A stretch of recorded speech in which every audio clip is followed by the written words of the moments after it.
witnesses that are going to testify, raise their right hand and be sworn, please. You solemnly swear or affirm the testimony you're about to give is the truth. Yes. Put your hands up. Okay, before we start, has everybody seen everybody's names? Do them out so we can do it while you're talking. Thank you. Okay, we're ready to proceed. Chief Arbiter, we actually have a few preliminary matters to attend Okay. to. Before we get to that, my name is Ashlyn Grimm, and I, along with my co-counsel Lydia Wardy, we represent the claimant in this matter, and we are joined today by the claimant herself, Chris Jones, and Del Pearson, who is a supervisor at NCH. Briefly, we would request a couple of things. First, we request that we be permitted to keep our own time today. You can keep all the time that you want, but there's the official timekeeper right over there. Thank you. Okay. And secondly, we would just like to make the panel aware of the fact that we will both be using demonstratives today, and we have looked at each other's and we have noted our objections, and will be permitted to raise those if necessary. If you have any objections. If we do. Absolutely. Okay, and I would. We also have some preliminary matters, Chief Arbiter. My name is Karina Rambo, and along with my co-counsel, Ty Harding, we represent Respondent, Newton Care Homes. With us today is Morgan Kestrel, the CEO of NCH, and Alex Smith, a care attendant at NCH. Given that we are not pre-stipulating and admitting any exhibits, we are going to admit them as we go along. We would like the panel to take arbitral notice of one thing.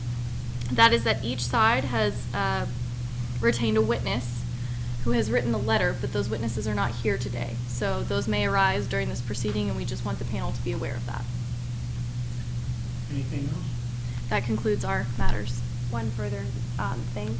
The claimant at this time would like to renew for the record her obligation to arbitrate this dispute today. Okay. So, anything? No, Chief Arbiter, thank you. Okay. Ready to proceed with the opening? Yeah. Let's do it again. Keep your voice up, please. Good afternoon, members of the panel. Again, my name is Ashlyn Grimm, and I, along with my co-counsel Lydia Wardy, represent the claimant in this matter, Chris Jones. Members of the panel, today we are here because Chris Jones entrusted her mother's life to Newton Care Homes, LLC, a for-profit institution that held itself out as providing the highest level of care in the region. Yet, members of the panel, the evidence will show that this is simply not true. Instead, you will learn that Doris Jones, the claimant's mother, starved to death under NCH's direct care. Indeed, after everything you hear today, the evidence will show that NCH cares more about its own bottom line than its patients or the quality of care it provides, and that it is this desire to sacrifice patient care to pinch pennies that ultimately caused Doris Jones's untimely and preventable death. That is why Chris Jones has brought this wrongful death and survivorship action under New Dover Statute Section 350.1 and 360.5. Today, Chris Jones is going to tell you all about her mom. She will explain that after her father passed away unexpectedly, she moved back home to help her mom around the house. You will learn that this continued for years until Doris decided that she wanted to enjoy her time with her daughter, rather than have her worry about getting chores done. So after thinking about moving into a nursing care facility, in April 2016, the two prepared to move Doris into NCH. And members of the panel, you are going to learn all about this day. Now, I think everyone can relate to how chaotic and stressful move-in day can be. But you'll hear that for the Joneses, this day was even more taxing than normal, because this was not a normal move. It marked in many ways the end of an era, as Chris Jones moved her mom out of her childhood home. And as you will learn today, what the Joneses were feeling was not unusual. In fact, NCH's own CEO, Morgan Kestrel, will tell you, move-in day is always emotional at NCH. And yet, the very first thing that NCH did when Doris Jones arrived was place a contract in front of her and ask that she'd sign. You will learn that for Chris Jones and her mom, who were already overwhelmed, this contract was the last thing that they needed. But then you'll also hear that just when it was almost too much for them to bear, Morgan Kestrel appeared.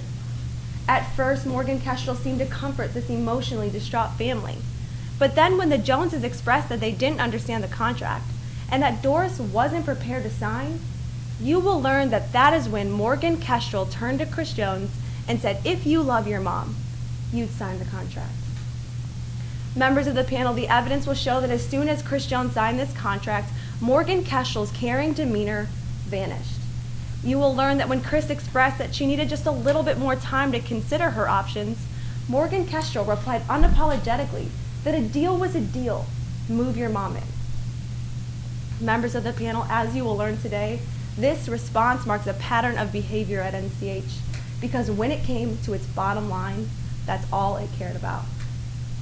Members of the panel, as soon as Doris Jones moved into NCH, a relationship that required a duty of care was created.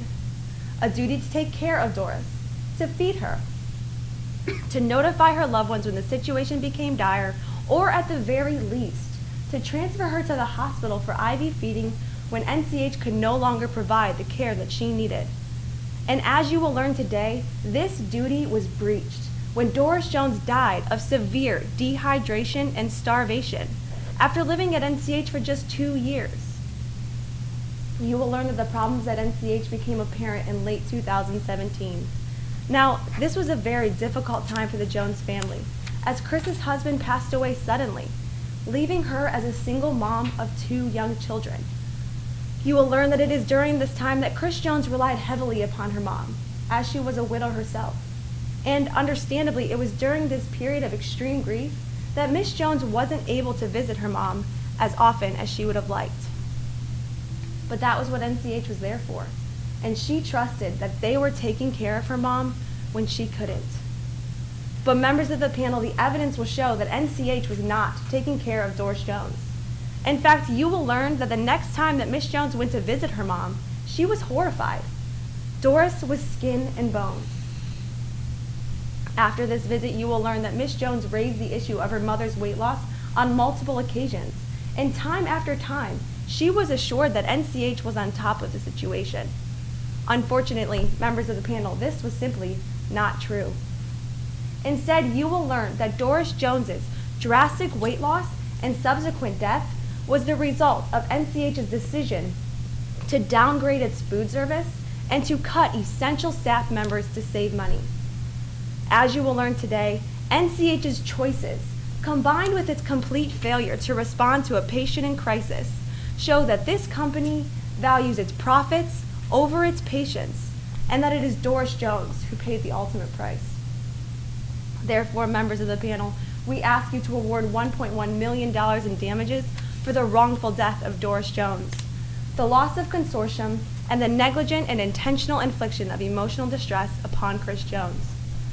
Finally, NCH has asserted a defamation claim against our client today based on a statement that she made to an NCH employee asserting that its patient care was abysmal, and 2 social media posts claiming that NCH killed her mom. As the evidence will show today, both of these statements are true, and therefore we ask you to deny this meritless claim. Members of the panel, the reason that we are here today is not hard or complex. It is basic patient care, eating and drinking.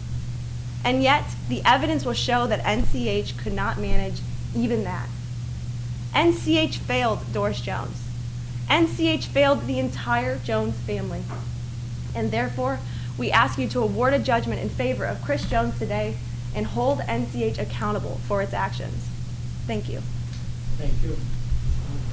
Yes, Chief Arbiter. Chief Arbiter, members of the panel, tragedy does not equal injustice. It does not equal negligence, nor does it mean someone is always to blame.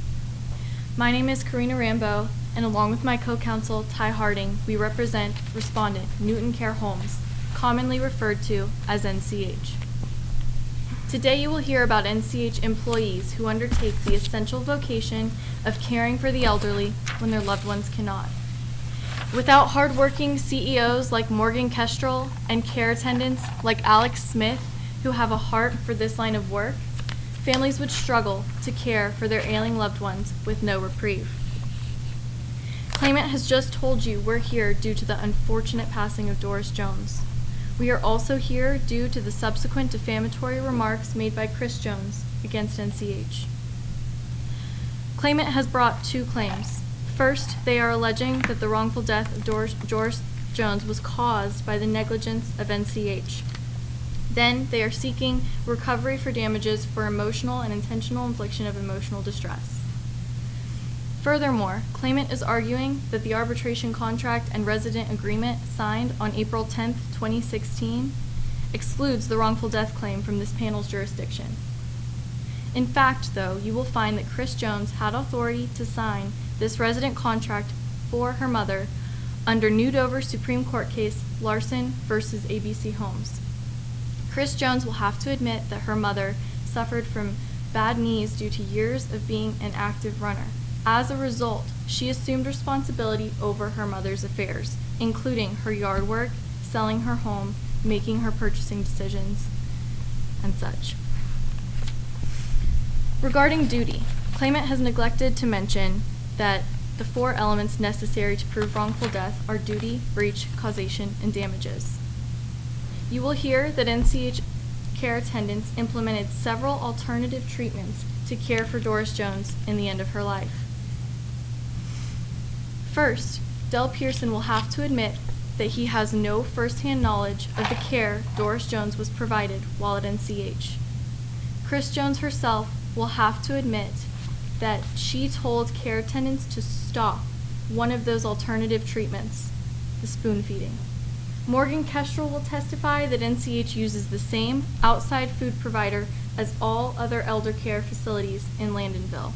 She will also testify that a dietitian visited with Doris about the importance of eating 3 meals a day. Claimants will try to blame NCH for negligent infliction of emotional distress on Chris Jones. However, Chris Jones confided in Alex Smith that everything was under control.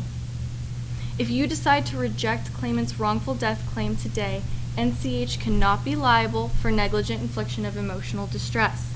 We know that no matter what happens here today, it will not remove Chris Jones's loss suffered by any child who loses a parent. But you will see that claimant cannot meet their burden for wrongful death, let alone negligent infliction of emotional distress. Claimants may also try to blame NCH for intentional infliction of emotional distress. They have to prove that NCH at the very least had knowledge with substantial certainty that the result would occur. There is no denying that NCH had a vested interest in keeping its residents alive. NCH had no way of predicting or wanting the subsequent suffering of Chris Jones, nor the death of Doris Jones. When you hear all that NCH did to try to help Doris, you will see that claimant has not met the burden necessary to prevail on their claims. Addressing burden, claimant has also neglected to say that they must prove their claims by a preponderance of the evidence. They must prove that their version of events are more likely than not true, accurate, and correct. Members of the panel, after hearing all of the testimony today, you will see that claimant has not met the burden to prevail on their claims. Accordingly, in turning to our counterclaim, we must meet the same burden for the counterclaim for defamation against Chris Jones. We must prove that, as respondent, the statements were unprivileged, false, and defamatory, named NCH, published to a third party, and caused damage. Chris Jones will have to admit that parts of his written statements are false, making at least one of his statements inherently untruthful. Chris Jones will testify that her May 6, 2018 posts naming NCH were made to not one, but 2 social media accounts, Facebook and Twitter. We know that a moment of grief stemming from loss sparked these posts, but that does not erase their falseness. Morgan Kestrel's testimony will show, more likely than not, these social media posts caused at least one family to avoid NCH, giving respondent the requested damages. At the close of this arbitration, my co-counsel will turn to specific evidence that shows that NCH did not cause the wrongful death of Doris Jones, did not cause Chris Jones's emotional turmoil, and did uphold the appropriate standard of care. Thus, NCH should not be liable for any damages. Additionally, my co-counsel will highlight the intentional comments made by Chris Jones against NCH. We all agree that the passing of Doris Jones was a tragedy, but, members of the panel, that tragedy was not an injustice. You can help restore NCH's reputation for care today. For all of these reasons, we are confident that you will find for NCH as respondent and counterclaimant. Thank you. Thank you. Claimant, let's call your first witness. Yes, claimant calls Chris Jones. Kelly, you've already been sworn. Take a seat up there, please, and keep your voice up so everyone can hear you.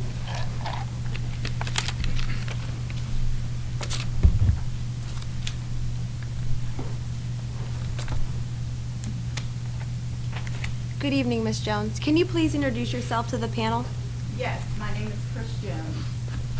And can you tell the panel a little bit about yourself? I was born in Landonville, New Dover. I lived there for most of my life. I moved back after I graduated from college because I got a teaching position at Landonville East High School.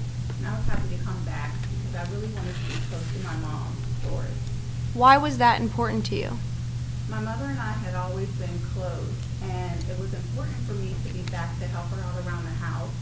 She had some mobility issues from bad knees, and I did her yard work, grocery shopping, those types of chores. Can you tell the panel how your mom came to live at NCH? I think she began to feel guilty because all I did was chores when we worked together, so she thought moving to NCH would be good for both of us. When exactly did she move into NCH? April 10th of 2016. What was move-in day like for you? It was very hectic. It's a little hard to think back on. We were so overwhelmed and confused. As soon as we entered into the facility, they put a contract in front of us. I think Morgan saw the look of terror on my face and she came over. She started talking to us. Can you tell the panel a little bit about your initial interaction with Morgan Castrell? Well, initially she came over and she said that how we were feeling was understandable because everyone felt this way on move-in day. And I thought she was trying to comfort my mother, but then she started questioning my mother about legal affairs, and next thing I knew, she put a contract in front of me and told me I could sign it. Did you sign the contract? Yeah, I mean, she told me if I loved my mom, I would sign the contract because it was the right thing to do. So what was I going to do, not sign it? Do you recall what was in the contract? I don't know if I can tell you specifically. I was very confused. I do remember seeing something called an arbitration agreement. Members of the panel, opposing counsel, and Ms. Jones, can you please turn to tab 9 in the claimant's exhibit binder, the blue binder in front of you? Let me know when you're there, Ms. Jones. Yes. Do you recognize this document? Yes, this is the arbitration agreement in the contract I was shown. Is this a fair and accurate representation of what you were shown on move-in day? I believe so, yes. Thank you. Members of the panel, claimant moves for the admission of the arbitration agreement into evidence as claimant's exhibit 1. Any objection? No objection. Be admitted, claimant's exhibit 1. Thank you. Identification marks are not there, will be stricken. Ms. Jones, you mentioned some confusion. Did you express that to anybody? Yes, like I said, Morgan was right there, and I let her know that I didn't understand the contract. And based on your observations, did it appear as if your mother was confused as well? Yes, absolutely. I don't want to make it seem like my mother couldn't understand the contract because she was as sharp as a tack. It was just a very overwhelming day for us. What happened after you signed the contract? Well, I immediately panicked. I tried to cancel the contract right then. I even wanted a little more time to think about it, but when I tried to bring this up to Morgan, she completely blew me off. How so? Well, it was as if as soon as I signed the contract, her demeanor was completely different. She was ice cold. She told me I was an adult, a deal's a deal, and that I had to move my mom in. Okay. Well, how did your mom adjust to life at NCH? Surprisingly, things went well for the first year and a half. Were you able to spend time with her? Yes, I spent as much time with my mother as I could until October 1st. What happened on that day? That was the day I lost my husband in a car accident. Are you able to tell the panel a little bit about this time in your life? My life was completely turned upside down. Suddenly, I was a single mother. I had 2 children under 5. I could barely keep it together. I really leaned on my mother. She was a widow herself. We talked almost every other day. And honestly, I was grateful that she was at NCH because at least I knew why I thought she was being taken care of. What do you mean by that? When I went to visit my mom on January 2nd, I almost hit the floor. She was skin and bones. I couldn't believe my eyes. Had NCH made you aware of any issues with your mom prior to this visit? No. Did you recognize or notice anything else about your mother during this time? Yeah, I spent several hours with her that day, and she just didn't appear to be as sharp as she was before. Did you express your concerns to anybody at NCH? Yes, before I left the facility that day, I went to find Del Pearson, who was the supervisor on her wing. Can you tell the panel about this interaction? Objection as to hearsay. May I respond?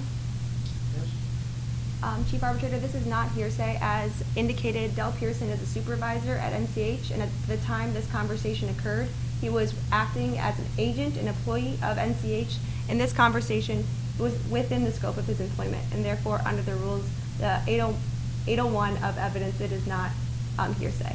May I respond, Chief Arbiter? 801 governs party opponents. It's an exception to the hearsay rule. Del Pearson is not a party opponent. The party opponent in this case would be Morgan Kestrel on behalf of NCH. Thus, it's inadmissible hearsay. Well, what's the definition of hearsay? The definition of hearsay is an out-of-court statement offered for the truth of the matter asserted, sir. Okay. Is that what she's offering it for? Or is she offering it as a conversation that she practiced? Point well taken, panel member. However, I believe that she's going to introduce information offered for the truth of the matter asserted. However, if that occurs, I'll renew my objection. We'll cross that bridge when we get there. We'll continue to. Can you tell the panel about this conversation? Well, I told Del my concerns about my mother's weight loss, and Del told me that he noticed she lost weight as well, and that NCH made some changes he thought was affecting my mother's health. Do you know what changes Del was referring to? They changed their food service provider and apparently fired some essential staff Did Del indicate why NCH made these changes? to save money. How did you leave things with Del? Well, Del told me that they would pay closer attention to my mom, and I believed them. And as far as you observed, did the situation with your mother improve at all? No, my mother still appeared to be losing weight, and she sometimes said things that didn't really make sense. She just really didn't appear to be herself. Did you talk with anybody else at NCH about this? Yes, I talked to multiple direct care staff, but every time they would tell me that things were okay and everything was fine. Do you recall specifically who you spoke with? The only staff I can recall by name would be Del Pearson and Alex Smith. Who is Alex Smith? Alex is a parent of one of my students, but Alex works at NCH. When did you speak with Alex? Well, I ran into Alex during a visit in early April. I arrived at the facility to find a care attendant with over top of my mother in her bed, shoving food into her face while she screamed. I immediately told that care attendant to stop. I tried to leave the room and compose myself, and that's when I ran into Alex. He pulled me into a room and asked me what was wrong. How did that conversation go? Well, I basically told him that no care facility should be offering this type of service, and I couldn't really explain how offended I was to see my mother being treated that way. Ms. Jones, when is the next time that you saw your mother after this visit? That was the last time I saw my mother alive. Do you know how your mother died? I had an autopsy done, yes. Members of the panel, opposing counsel, and Ms. Jones, please turn to tab 13 in the claimant's exhibit binder to what has been previously designated as the autopsy report. Let me know when you're there. Do you recognize this document? Yes, this is an excerpt from the autopsy report performed by Dr. Leslie Wayne. Is this a fair and accurate representation of what you've seen previously? Yes, it is. Thank you. Members of the panel, claimant offers the autopsy report into evidence as claimant's exhibit 2. Objection? No objection. Be admitted as exhibit 2. Thank you. Ms. Quotation mark for this fact. Ms. Jones, do you mind reading for us Dr. Wang's findings? Cause of death, malnutrition, which suppressed cell-mediated immunity, complement systems, and antibody response and affinity. And based on your understanding, is this document, is this consistent with what NCH told you? NCH told me that my mother passed away peacefully in her sleep, but little did I know she actually starved to death. Thank you. Ms. Jones, you've talked a couple of times about when you reached out to NCH employees, and I'd like to talk to you when NCH reached out to you. Is that okay? Yes. Chief Arbitrator, may I proceed to the demonstrative? Thank you. And I'd like to start from January of 2018.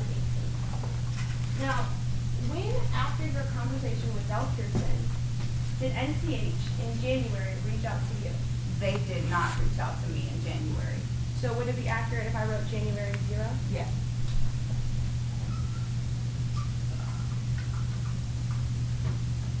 And what about in February? Nothing.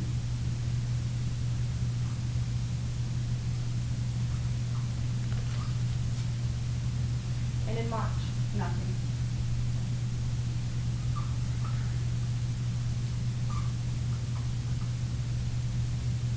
Anytime in April? No.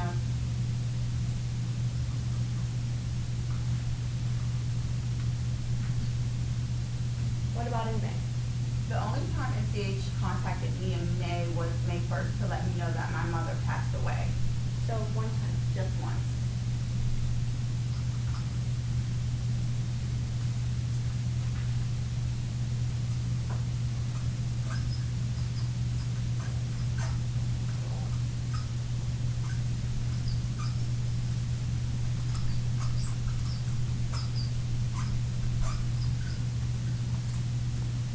And Ms. Jones, to your knowledge, were you ever contacted about the idea of pursuing IV feeding with your mother? No one ever contacted me about potential IV feeding.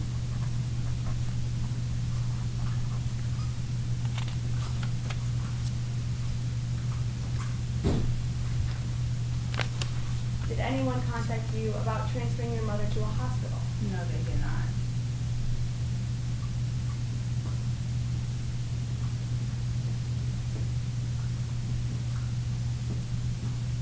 Thank you, Ms. Jones. Now, did you do anything else in preparation for this arbitration today? Yes, I hired an expert to try to figure out what happened and where NCH went wrong. Members of the panel, opposing counsel, and Ms. Jones, please turn to tab 10 in the claimant's exhibit binders to what has been previously marked as Dr. Martinez's expert report. Ms. Jones, do you recognize this document? Yes, this is the expert report prepared by Dr. Gail Martinez for this hearing today. And is this a fair and accurate representation of what you've been shown previously? Yes, it is. Thank you. Members of the panel, claimant offers the expert report of Dr. Martinez into evidence as claimant's exhibit 3. Any objection? No objection. The admitted claimant's exhibit 3, the application not published. Thank you. Ms. Jones, can you read on the very first page, starting with the third paragraph, beginning with the words "the provision"? The provision of adequate nutrition and hydration is a form of medical treatment. And can you read on the second page of this document, the very first sentence? When NCH terminated its in-house kitchen staff, hired an external food service provider, and reduced its dietitians from 3 to 1, that facility was no longer able to accommodate the dietary requirements of its residents. And can you read the last page of this report? Additionally, when NCH did not transfer Ms. Jones to a hospital for intravenous feeding, it failed to act in a manner consistent with the national standard of care. Thank you, Ms. Jones. How has all of this affected you? I mean, this has affected everything, my work, my life, everything. My teaching assignments have been cut, my pay's been reduced, I can't sleep. All I do is lay awake thinking about how much my mother must have suffered while she was there. When you send your family members to places like NCH, you're never expecting to hear that you lose them in the way like how I lost my mother. Thank you, Ms. Jones. No further questions at this time. Cross? Yes, Chief Arbiter. Ms. Martinez, I'd like you to go ahead and open back up. Ms. Jones. I'm sorry, Ms. Jones. Let me start off. How would you like to be referred to? Is Ms. Jones okay? Yes, thank you. I'd like you to turn back to Claimants Exhibit 3. This is in their binder under tab 10, the letter of Gail Martinez. Yes, Now, you read the first sentence under paragraph 3, right? yes, I did. And just to clarify, Excuse me, would you please keep your voice up or face us when you're asking the question? I can hear when you're looking that way. of course, panel member. Thank you. Ms. Jones, it's your testimony, based on this letter, that food is medical treatment. Is that right? I believe that's what the sentence says, yes. Perfect. Thank you very much. I'd like to turn for a moment to the day your mother moved in at NCH. This was April 10th, right? Yes, 2016. And on April 10th of 2016, your mother was distraught. We were very confused and overwhelmed. Now, before she moved in, you testified on direct she had some mobility issues. Yes, her knees. She couldn't really move any direction past a few yards. And as a result, you did her yard work for her. Yes, I did. You bought the groceries, I think you said. I picked up her groceries, yes, I did. You made some purchasing decisions. I don't remember saying that, but if you mean by picking up her groceries, yes. Really, do you remember making a deposition, Ms. Jones? I remember being deposed, yes. You remember I being do. opposed? You remember your attorneys were present for that? Yeah, attorneys were present. And you remember I was present? I don't remember you, but I remember lawyers Sure. being there, yes. That's fine. And you remember answering some questions? I do. I would turn the members of the panel and opposing counsel to the Magenta binder, tab number 2. This is the deposition of Ms. Jones. Tab 2 seems to be done. Oh, tab 1. I'm sorry. Thank you. Yes. Okay. I would refer the members of the panel and the witness to page number 9, line 11. So my mother said that I made purchasing decisions when she was speaking to Ms. Kestrel, but I never said that. Thank you for clarifying that. Let's go ahead and talk about, additionally, would you sign checks for your mother?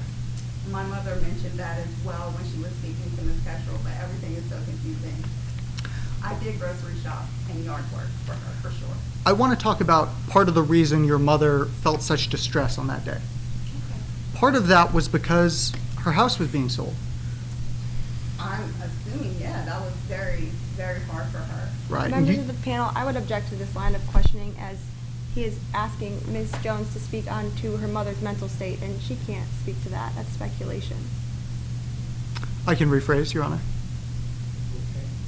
You sold your mother's house My mother sold her home when she moved. at NCH. Yes, she sold her home, yes. Okay. Let's go ahead and move on to the timeline. What happened once your mother moved in at NCH? The first year and a half was fine. Yes, things went well. Things went well, got better. But after the first year and a half, by January 2nd, things took a turn for the worse.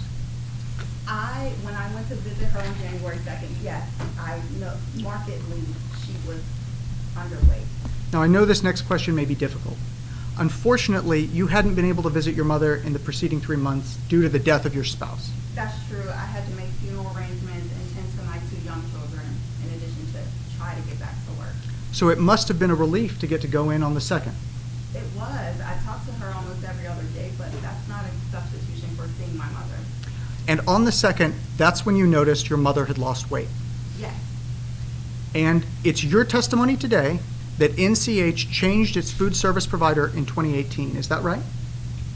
I don't remember speaking with Dell that day, but he told me they made some changes. I don't know when they did that. But those changes must have been before January 2nd, 2018. I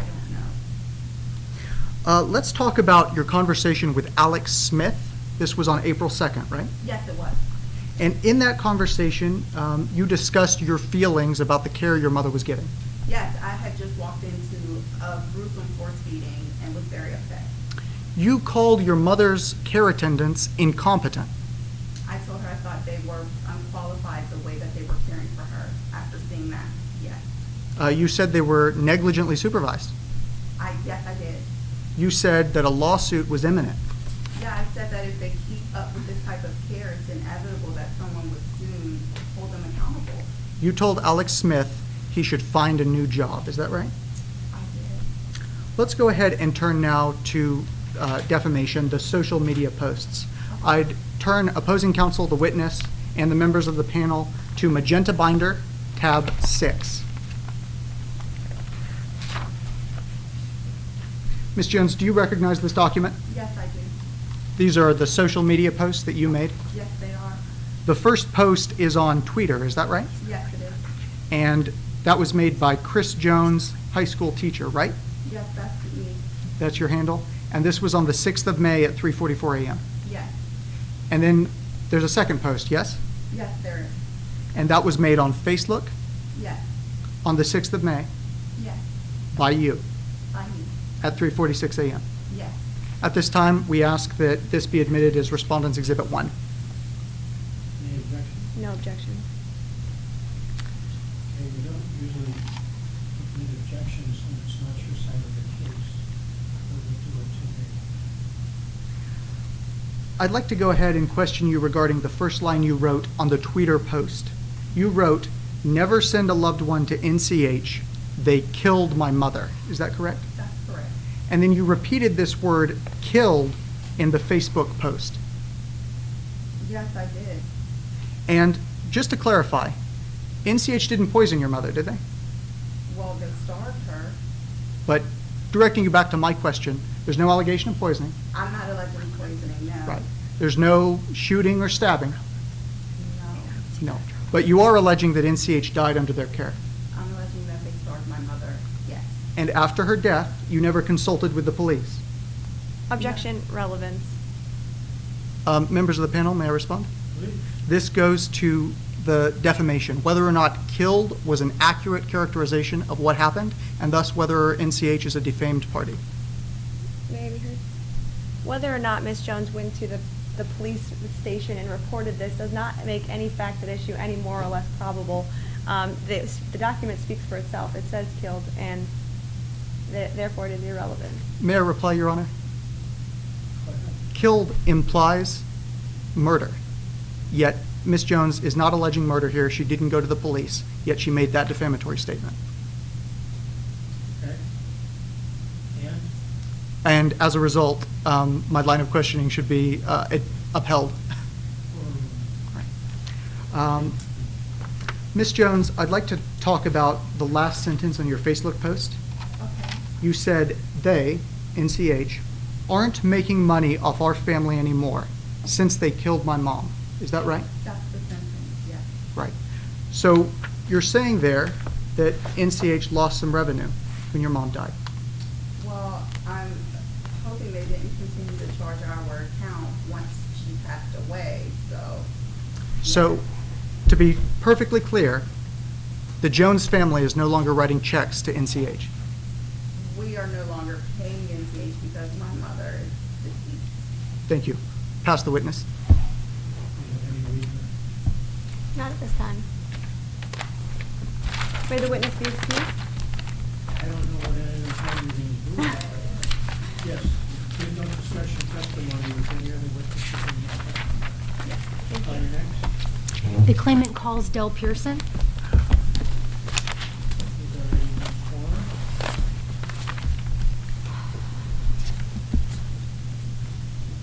Keep your voice up, please, sir. So no one can hear you.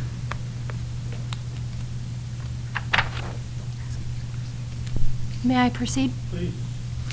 Mr. Pearson, thank you for being here today.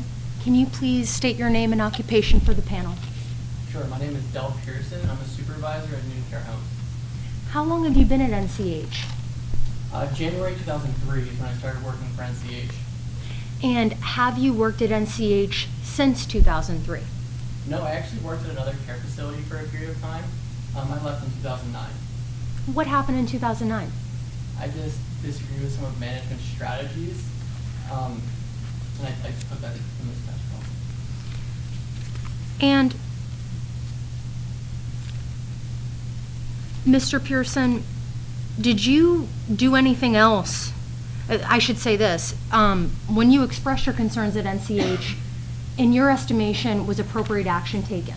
No, nothing was done to address my concerns, so I sent my concerns to the Department of Human Services, and I just asked that they investigate the issues. Mr. Pearson, members of the panel opposing counsel, if you could please direct your attention to tab 7 of the claimant's blue exhibit binder. Mr. Pearson, you let me know whenever you get there. Okay? Mr. Pearson, do you recognize this document? Yes, this is the complaint I sent to the Department of Human Services. And when is it dated? September 9th, 2009. Mr. Pearson, does this appear to be altered in any way? It does not. Mr. Pearson, members of the panel opposing counsel, if I could now turn your attention to tab 8 of the same binder. Mr. Pearson, do you recognize this document? I do, yes. Can you please explain to the panel what it is?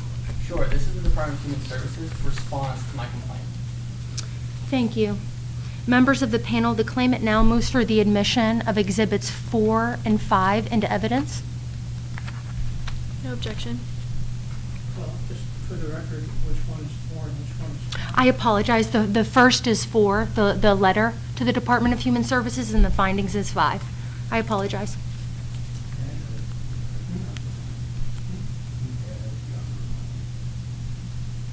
There shouldn't be any.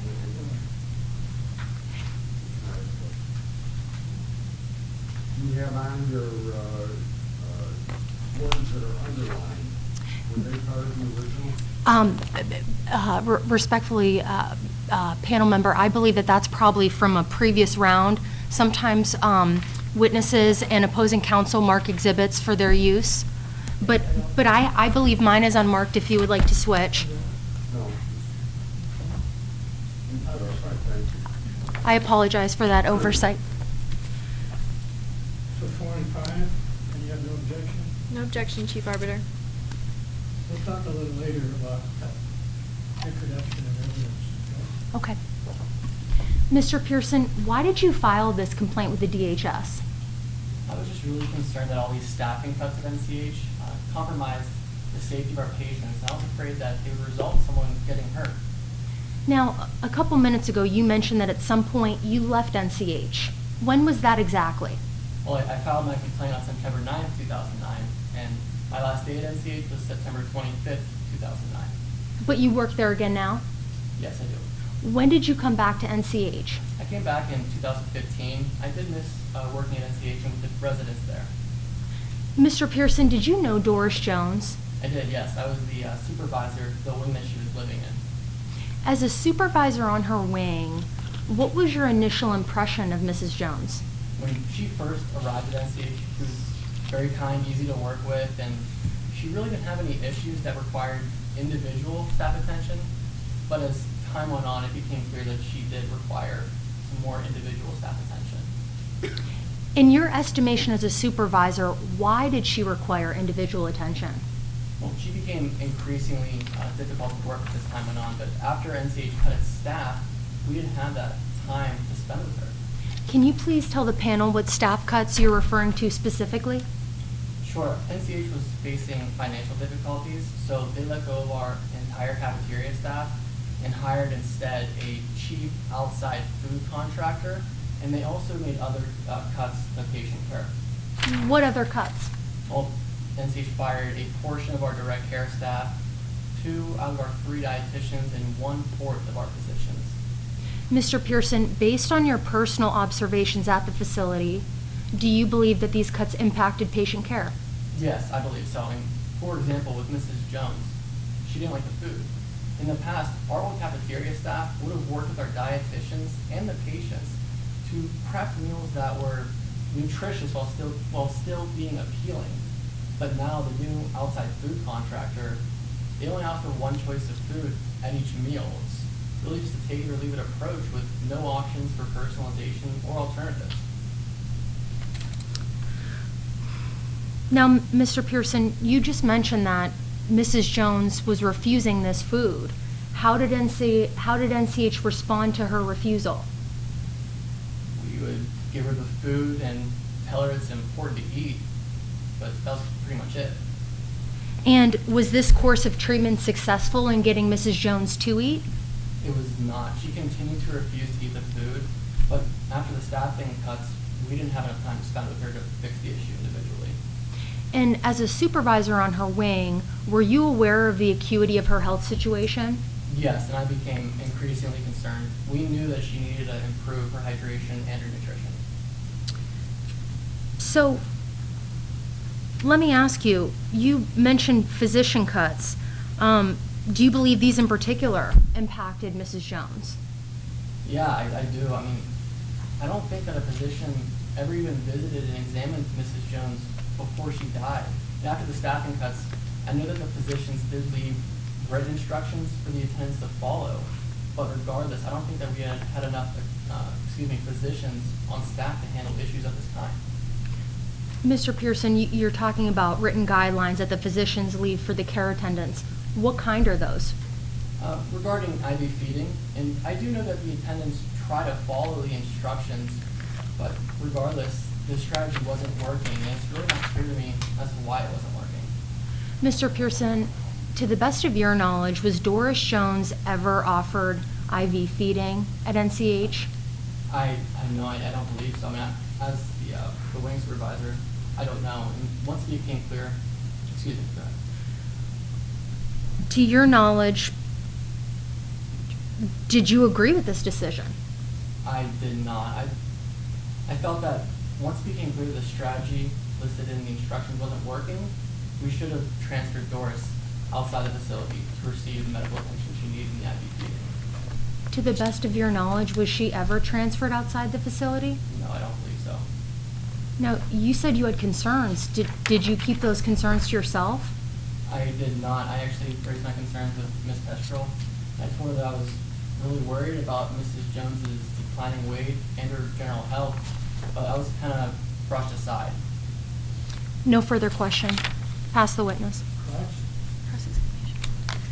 Mr. Pearson, let's talk a little bit about your new role at NCH. You oversee care attendants in your assigned wing of NCH? Yeah, I'm the supervisor of the wing, so I oversee the care attendants. Right, and that's your day-to-day job. Right. Supervisors' day-to-day activities don't usually involve only dealing with the residents as scheduled. I mean, I have more job responsibilities than just checking on patients. I'm overseeing all the direct care staff in my wing. It's more the role of a care attendant to see resident A, B, C as scheduled. Yeah, they're responsible for the direct care of the residents.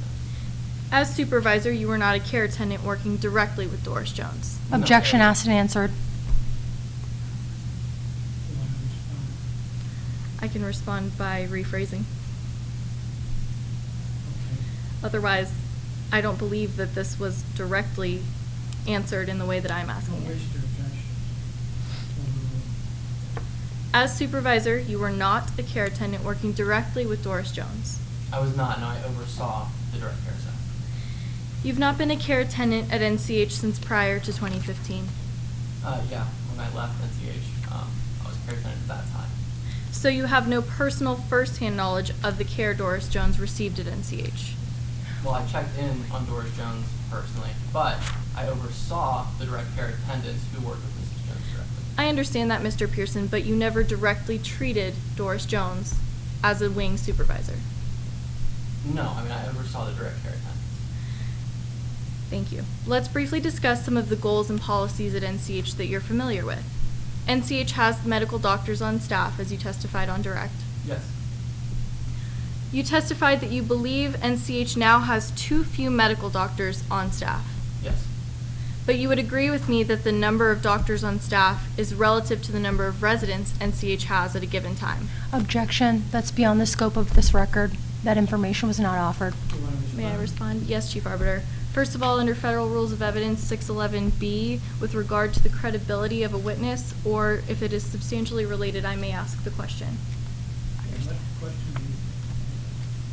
I'm simply asking Del Pearson if he has knowledge of the number of doctors on staff relative to the residents. If he doesn't know, he's welcome to say he doesn't know. Do you think that that's beyond the scope of the job? Possibly, Chief Arbiter. Excuse me? Possibly. Ask another question, please. The doctors provided instructions to care attendants, as you Yes. stated. These written guidelines were provided especially for intravenous feeding. I did specify that's the instructions, yeah.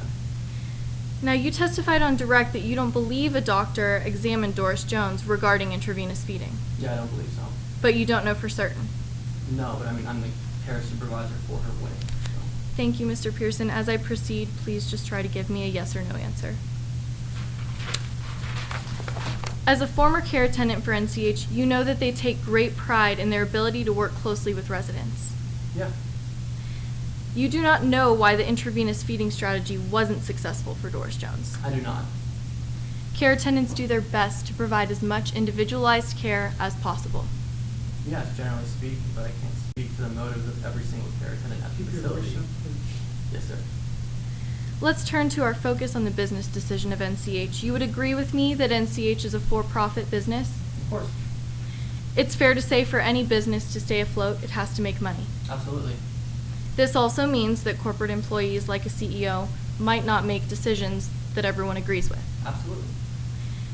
You didn't agree with the corporate management choices in 2009. That's correct. And once again, you disagreed when NCH made the staffing cuts in 2018. That's correct. It's important to note that the average amount of time a care attendant spent with residents did not decrease dramatically after these 2018 downsizes. Is there a question?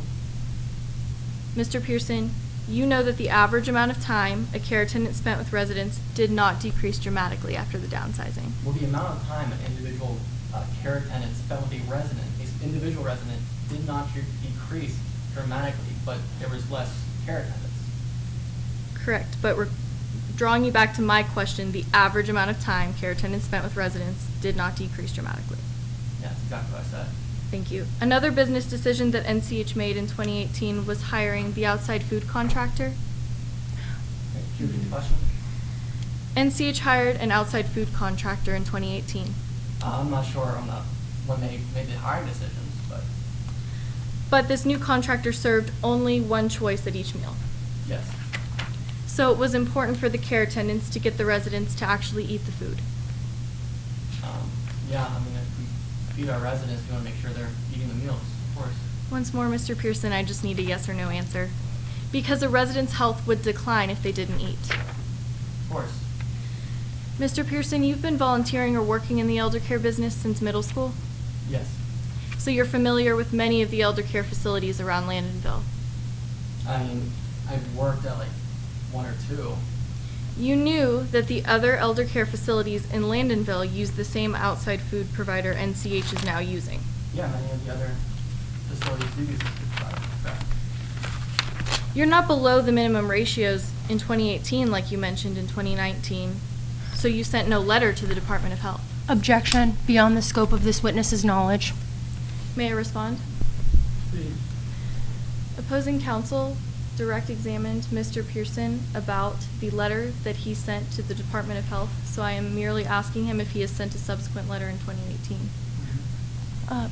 May I respond? Please, yeah. Yes, Chief Arbiter. That, and I could have misunderstood, but I do not believe that was the content of the question. I believe the content of the question required Mr. Pearson to indicate if NCH was understaffed currently, which that is a glaring omission in the record. There's been no report to indicate that that's a point of contention. I can rephrase. Please. You have not sent a letter reporting NCH for any complaints to the Department of Health in 2018. I am not. Thank you, Mr. Pearson. Pass the witness. Redirect. Briefly, thank you. Mr. Pearson, do you have any concerns being here today in front of your employer? Well, I mean, I was fired before for raising these concerns. I'm a little afraid that might happen again. And why didn't you file a complaint with the DHS this time? For that exact reason, I thought this would be a better outlet to actually help Mrs. Jones, who was affected. And Mr. Pearson, you have 2 small children yourself, do you not? I do, yes. And your family requires your income to live? Objection outside the scope of cross-examination. Response? Chief Arbitrator, this goes directly to the fact that I believe that the respondent is trying to indicate that Mr. Pearson failed to take action in accord with being concerned about patient welfare, but I'm trying to establish that he directed his concerns to Ms. Kestrel because he was feared termination. So it's directly relevant to the credibility of Mr. Pearson, which is being in question today. May I respond again? Sure. Furthermore, this argument and discussion of Mr. Pearson's family unfortunately is not relevant to the case at bar today. Thank you for saying you don't want to respond again. Credibility is a big word. No further questions?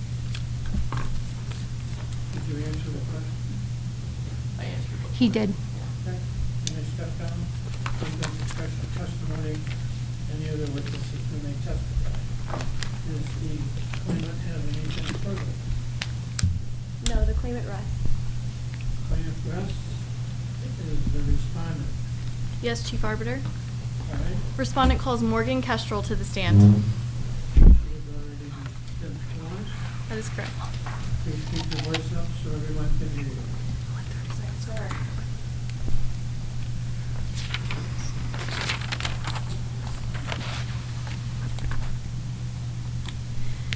Please state your name and occupation for the record. My name is Morgan Kestrel, and I am the CEO of Newton Care Homes. What is your educational background? Well, I received my undergraduate degree and my MBA from New Dover University. What did you do after getting your MBA? Well, I've spent my entire career in the healthcare industry, and I went to work for Bellamy Care Services for about 5 years. Why did you come to NCH? I heard about NCH's reputation for excellence, and I wanted to join the team. And honestly, I thought there would be a great opportunity for advancement. What roles have you had at NCH? I was the Chief Administrative Director for 20 years, and now I'm the CEO. What do you do as CEO of NCH? Well, it's really important that our facilities manage the level of care that we provide, as well as balancing that and making sure it comports with our reputation, and also balancing our budgetary needs. Why are budgetary needs important? Well, if we didn't operate at a profit, we would have to close our doors and then we wouldn't be able to help anyone. Morgan, how is Del Pearson currently involved with NCH? Oh, Del Pearson currently works at NCH. What was Del's role in 2009? I believe Del was an associate director in 2009. Why was Del terminated in 2009?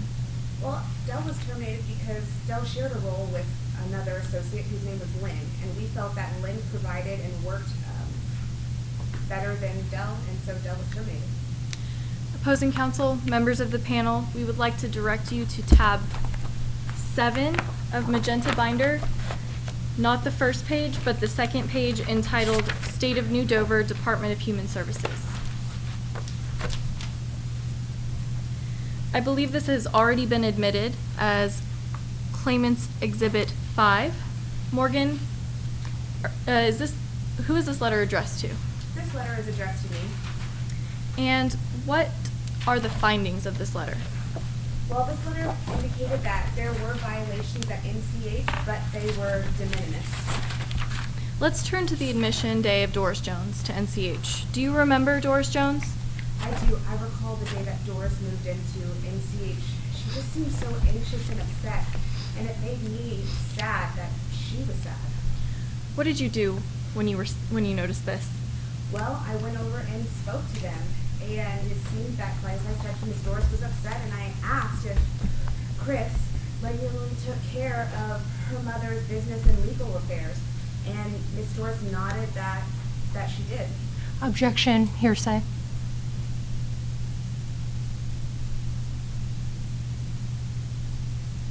Did I ask you what the definition of hearsay was? No, but I I asked him and he answered. Did you hear what he said? did. Would you like to respond to that? An out-of-court statement made to prove the truth of the matter asserted. Okay, what was the truth of the matter asserted? I'm basically that she nodded in agreement to Ms. Kestrel, and Doris Jones is unfortunately not here today to speak to that directly. So she sort of answered what she observed then, is that correct? That's correct. Is it here to prove the truth of the matter was said? In my estimation, yes, it is. Okay. Hold on. Morgan, let's discuss the financial condition of NCH. Keep your voices in, please. Yes, sir. When you got your MBA, what did you study? Oh, I studied marketing and economics. How does this knowledge help NCH? Well, it's extremely important as the CEO that I have an understanding of financial and market conditions so that I can make strategic decisions about my business. What do you mean by strategic decisions? Well, I mean that sometimes I have to respond to the financial market and make adjustments so that NCH can stay in business, and I recently had to do that. How have these adjustments affected the care your staff provide to residents? It hasn't affected it in any way. I always make sure that if I have to make staff reductions, that our residents are visited as often before the staff reductions as after. How do you know that? We keep patient logs. Are there records that exist to Doris Jones's care? Yes, there are. Is it the regular practice of NCH to make records for all residents? Yes, it is. Are records usually made at or near the time recorded? Yes, they are. Were Doris's records made by her care attendants as part of their jobs? Yes, they were. Have you reviewed Doris Jones's records? Yes, especially after the social media post that Chris made online. What do your records show about Doris Jones's care? Our records indicate that Ms. Doris was visited as often before the staff reductions as after. Do your records say anything else? Yes, despite Ms. Doris's complaints, she was extremely difficult to work with and was served 3 meals a day. Anything else? We actually made sure that Ms. Doris was visited by a dietitian to help her understand the importance of eating the food that NCH serves. Do your records detail the dietitian's impression of this interaction with Doris Jones? Yes, our records do. According to the records, Ms. Doris seemed to understand the importance of eating the food that she was provided, otherwise it would hurt her health. Why would it hurt her health? Well, the meals at NCH are tailored to make sure that it takes into consideration the specific nutritional needs of the residents. Who oversees meal planning at NCH? We have a dietitian as well as our outside food provider. Why did you choose this food provider? Well, this food provider is used by 2 other elder care facilities in Landonville, so if it's good for them, we decided it was good for us as well. When did you choose this food service provider? We made this change in early 2018. Let's discuss some of NCH's company standards. As CEO, how do you set the standards NCH should follow? I don't actually set the standards. The standards are required by law. What is required by law? That we follow the local medical standard. At this time, members of the panel opposing counsel, I direct you to tab 8 of the Magenta binder.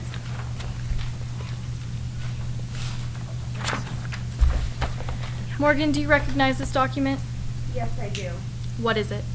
This is a document that was created by Spevak, who is a medical doctor. Where is he located?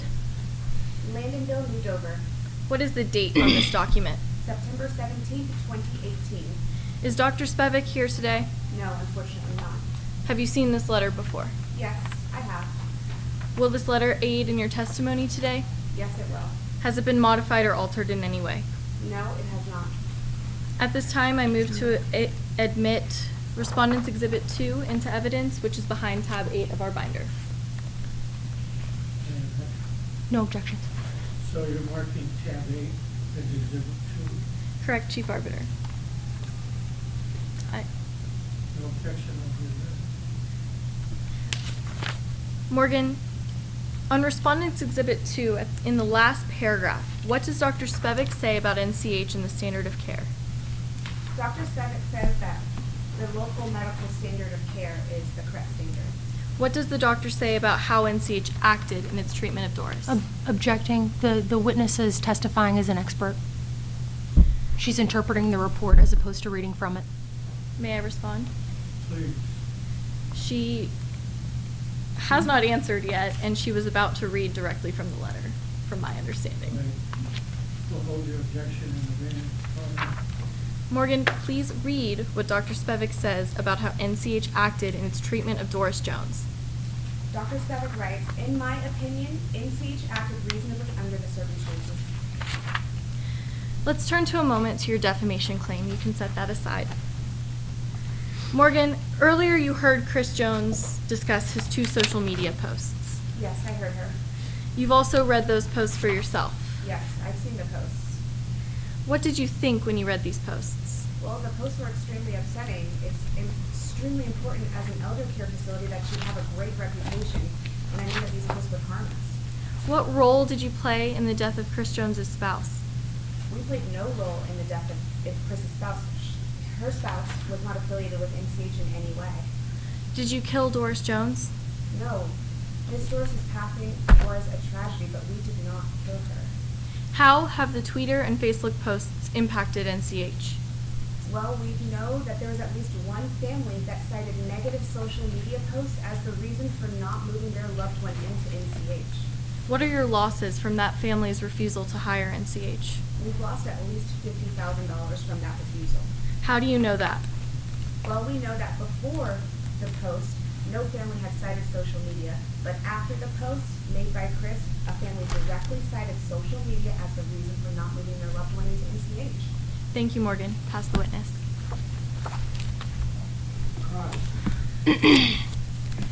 Ms. Kestrel, thank you for being here today. My name is Lydia Wardy.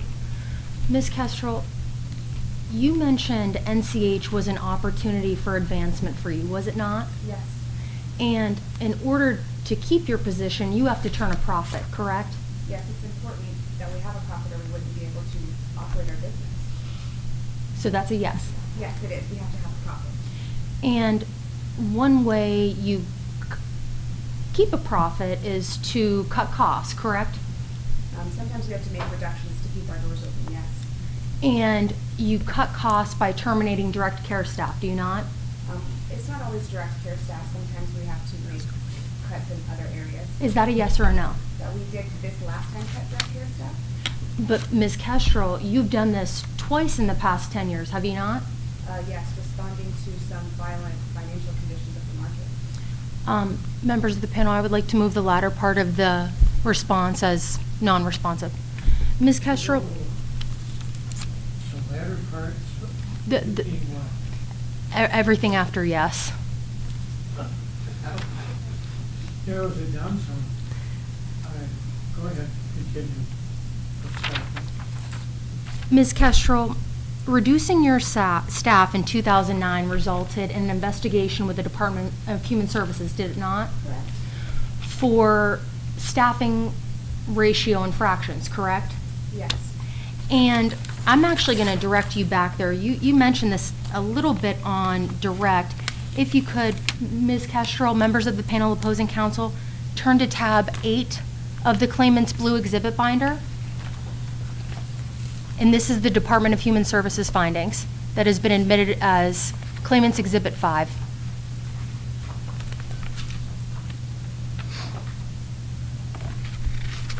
Now, Ms. Kestrel, I'm going to read the last line of the conclusion paragraph, and I want you to tell me if I read that right. Facility cooperated with investigation and has taken appropriate corrective action, addition of staff resources to prevent future like occurrences. Did I read that correctly? You did. But as we established, you cut direct care staff less than 10 years later after this, correct? Well, yes, this was referring to 2009 and not current. Right. So, and I should say after, approximately 4 months after these recent cuts, you had a patient die at your facility, did you not? Are you referring to Ms. Doris? That's precisely what I'm referring to. Yes, Ms. Doris has unfortunately passed away. And she passed away of malnutrition and dehydration, did she not? That is correct. And the staff that you cut in 2018 was dietary staff and dietitians, among others, were they not? Yes. And Ms. Kestrel, let's talk about the care that NCH provided. You mentioned that NCH documented that Doris Jones was a difficult patient, correct? Correct. She was difficult to work with. And you stated that these reports also reflected that Mrs. Jones often refused to eat? Yes, that's correct. But NCH reported that she was served 3 meals a day, is that right? Yes, we provided Ms. Doris with 3 meals a day. But to be clear, she wasn't eating the food, correct? Well, I can't say what she was or wasn't eating specifically. Ms. Kestrel, on direct examination, did you not say that you reviewed Ms. Jones's record in anticipation for this arbitration? Yes, I did. So I will ask you again, she was not eating the food, was she? She wasn't, but as I said, I can't say specifically if it was breakfast that she wasn't eating versus lunch versus dinner, or if she wasn't eating at all. I can't speak to that. So that's a no? That I can't speak to specifically at this time. Ms. Kestrel, what is exactly the point in documenting patients are served 3 meals a day if they're not eating them? Well, we keep patient logs and records so that we have an understanding of what's going on with our residents. You've mentioned these logs a few times today. What are these logs? These are logs that we keep in regarding patient care. But they haven't been admitted into evidence today, have they? Today, those logs are not available, no. And they haven't been made available for the claimant's use, have they? The documents are not a part of this arbitration today. Ms. Kestrel, I'm sorry, I couldn't hear what you said. I said the documents were not a part of the arbitration today. members of the panel, in light of Ms. Kestrel's testimony, we would like you to strike the responses for this whole line of questioning as hearsay, as these logs have not been admitted into evidence. They have not been reviewed by claimant, and frankly, they contain what appear to be very critical information to the case at hand. May I respond? She's finished. Are you finished? I am. First of all, Chief Arbiter, opposing counsel should have raised this matter when I was questioning Morgan Kestrel about the records on direct examination. I wanted to raise it too, but I couldn't. Go ahead. And that's it. Apparently, it's sort of beyond the scope of what we're talking about here today, but we have a lot to talk about later. Continue with questions. I'm not going to strike all the testimony. Ms. Kestrel, to the best of your knowledge, Mrs. Jones was never evaluated by a physician, was she? No, she wasn't. And to the best of your knowledge, she was never offered IV feeding, was she? She was offered IV feeding. Was she provided with IV feeding at NCH? No, our records indicate that she refused IV. And to the best of your knowledge, she was never transferred to a hospital, correct? That is correct, yes. Ms. Kestrel, just to be clear, in 2018, you were Chief Administrative Director of NCH, were you not? My current title is CEO, so I'm Chief Executive Officer currently. Are you also not Chief Administrative Director? So my first 20 years, I was the Chief Administrative Director, and now I am the Chief Executive. So I'm the CEO. So I was initially the Administrative Director, and now I've been promoted to CEO. Ms. Kestrel, would you say that you have a level of control over NCH? Is that fair as the CEO? Yes. And that you're entrusted in part with ensuring safety at the facility? What do you mean safety? I mean safety of patients. In terms of making sure that we provide excellent care at NCH, yes. And when Doris Jones died at the facility was under your control, was it not? Objection asked and answered. So yes, as the CEO, I am in charge of NCH and the facilities. No further questions. Redirect, Chief Arbiter. Morgan, how does NCH set its staff to resident ratio? Well, we always want to make sure that we have a ratio that matches what the Department of Human Services guidelines say. So we're following what the rules state. Why isn't the third-party food provider an issue for residents? Well, the third-party food service provider is used by those other facilities in Lindenville, but also we made sure that they provide nutritious meals that cater to the residents' requirements. Thank you, Morgan. Nothing further. Please don't discuss the testimony. with any of the witnesses in the testifier, respondent, claimant? How are we doing on time? We're on hour 12. In good shape? Yeah. Okay, you want to call your next witness, please? Yes, Chief Arbiter. Respondent calls Mr. Alex Smith to the stand. Alex Smith, please keep your voice up, sir, so everyone can hear you. Yes, sir. Good evening, everybody. Mr. Smith, I'd like to start with your background. Could you please state your full legal name for the panel? Sure, my name is Alex Smith, S-M-I-T-H. And where did you grow up? I grew up right here in Landonville, born and raised. I'm a townie. Are you married at all? Yes, I'm married to the love of my life, Addison. And do you, Good, yeah, well, do you have any Just once so far. okay. do you have any children, sir? Yes, we adopted a beautiful girl. Her name is Mandy. She's 17 years old now. Where did you go to school? I went to school at Landonville High School, and then I eventually graduated from Dover University. And what did you study at university? I studied physical therapy, occupational therapy, and psychology. Why those classes in particular? Well, after we adopted our daughter Mandy, we realized that she suffers from autism, and I wanted to be better able to communicate with and care for my daughter, as well as use those skills in my professional life at NCH. What do you do for a living? I'm a care attendant at Newton Care Homes, or NCH. What does a care attendant do? We're essentially the worker bees. We have to spend the most time with the residents. We help them with everything from mobility, getting from point A to point B, to communicating their needs should they have communication issues. Do you like your job? I love my job.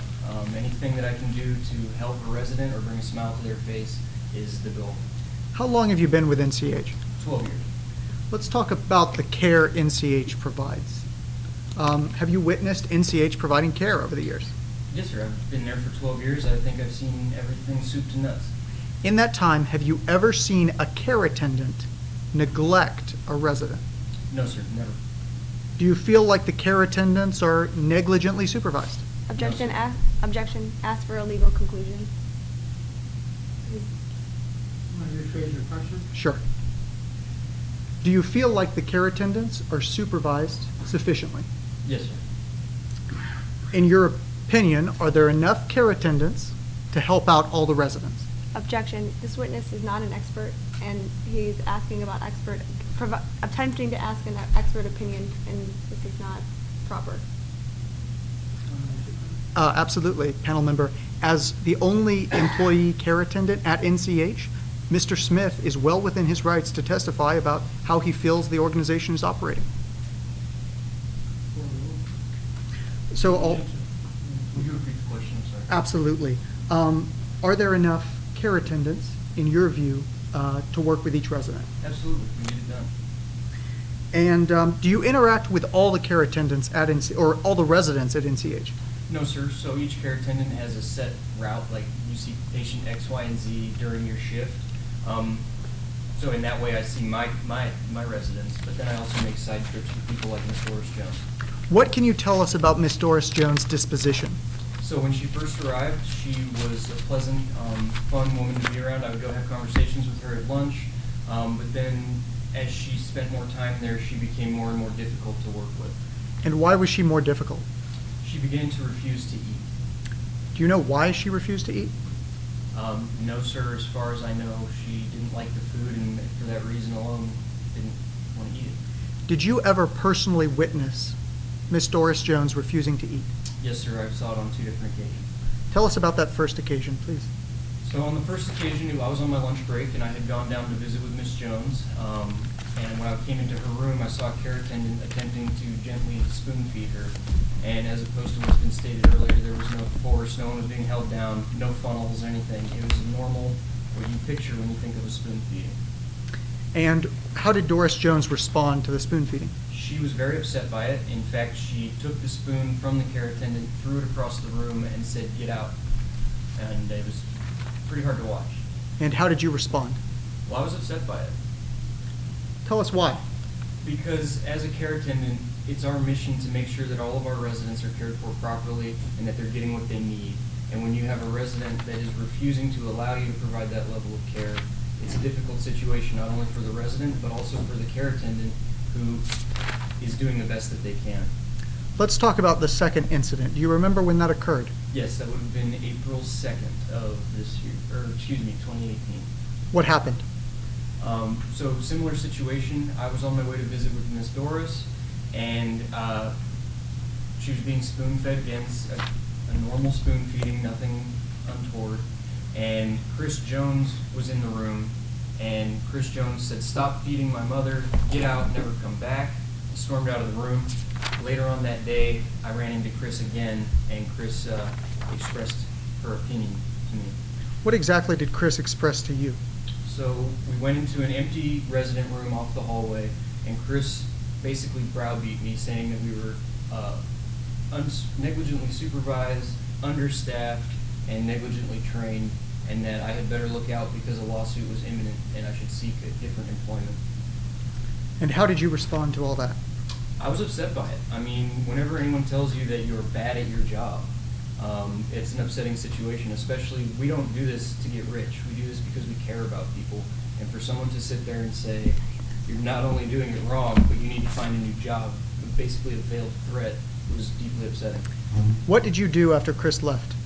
Well, I shared it with some of my coworkers what was said, because it's a small community of care attendants, and when a resident has an issue or a family member has an issue, you want to make your coworkers aware of that issue so that they know what they're dealing with when they go into these different rooms and dealing with different people.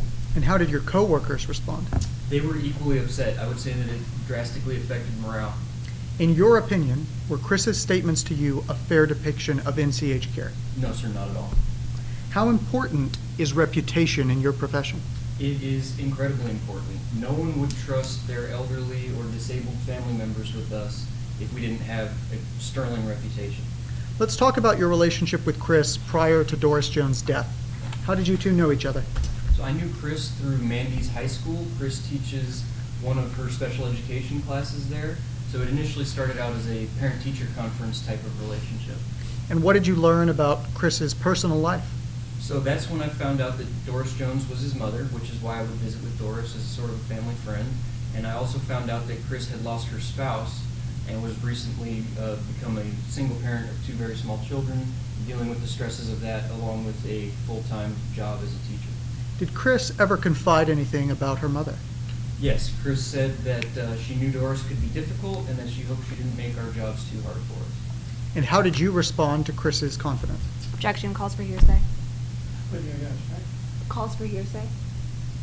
Asking how he responded. Tell me exactly how that calls for your statement. The attorney is attempting to ask this particular statement, and as the statement was not made in this court today, therefore it is an out-of-court statement, and it appears to me that it's being offered for the truth of the matter asserted. You want to respond? Absolutely, panel member. I'm asking Chris Jones how he responded to the confidence. Thus, it's essentially a response to a statement by a party opponent, and thus should be accepted from hearsay. May I respond? Sure. The party opponent rule is the statement made by the party opponent, not a statement in response thereof, and therefore it is not admissible under a party omission rule. Right? Do you consider that a party admission? I'm sorry, Do you consider that a party admission? no, Chief Arbiter. What? No, Chief Arbiter. I don't either. All right, I'll carry forward. I didn't referee any of what he was either. All right, let's turn to what happened after Miss Doris died. Yes, sir. At that time, you kept in touch with Chris. I did. At that point, we had been acquaintances for a while, and I would say we became friends over that 3-year period.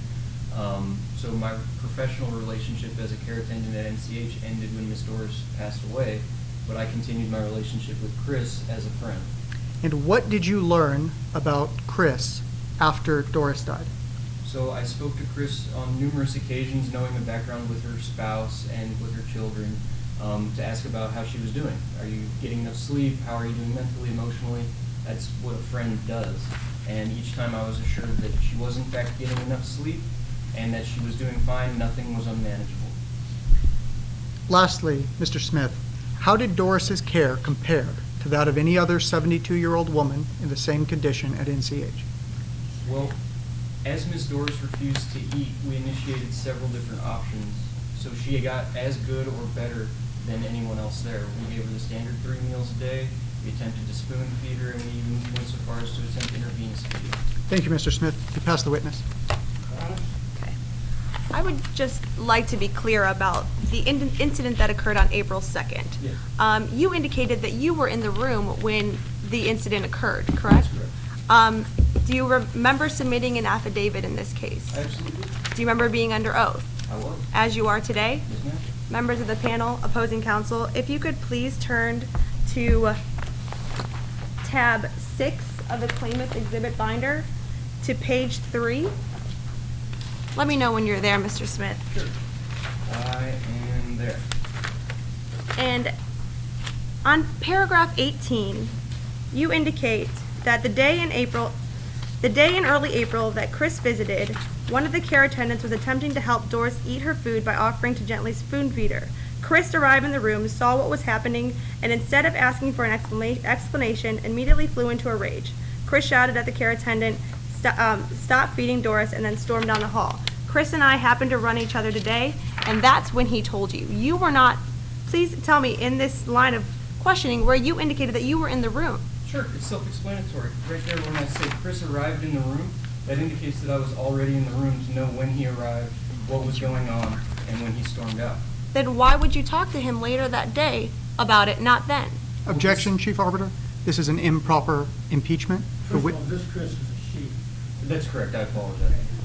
Go ahead. This is an improper impeachment. The witness just clarified how his statements are not inconsistent. Well, I don't know that they were done yet. I'm not done yet. Have you finished doing it? She had just asked me something else. I don't recall what the question is. My question is, why would you run into him later that day and talk about this incident and not in the room if you were there? That's simple. So I was in the room, Chris came in, yelled, stormed out. I wasn't going to chase her down the hallway. I ran into her later on that day in the facility, and that's when we had this conversation off the hall. I'm just a little bit confused because it's not very clear from the testimony that you indicated earlier that you were present in that room. You never specifically stated that, did you? Ma'am, respectfully, how would I know when Chris arrived or what he did if I wasn't in the room? After you witnessed a conversation, you had a conversation with her later, didn't you? That you read it yourself. If you'd like, I can read it again. No, that's fine. I just want to be. It's not very clear that you were in the room on that day. Objection, attorneys testifying. Is that a question or a statement? Before you answer. I'll withdraw. Okay. Okay. And just to be clear, you are the one that told your coworkers about that conversation. Yes, ma'am, I was very clear about it. Okay.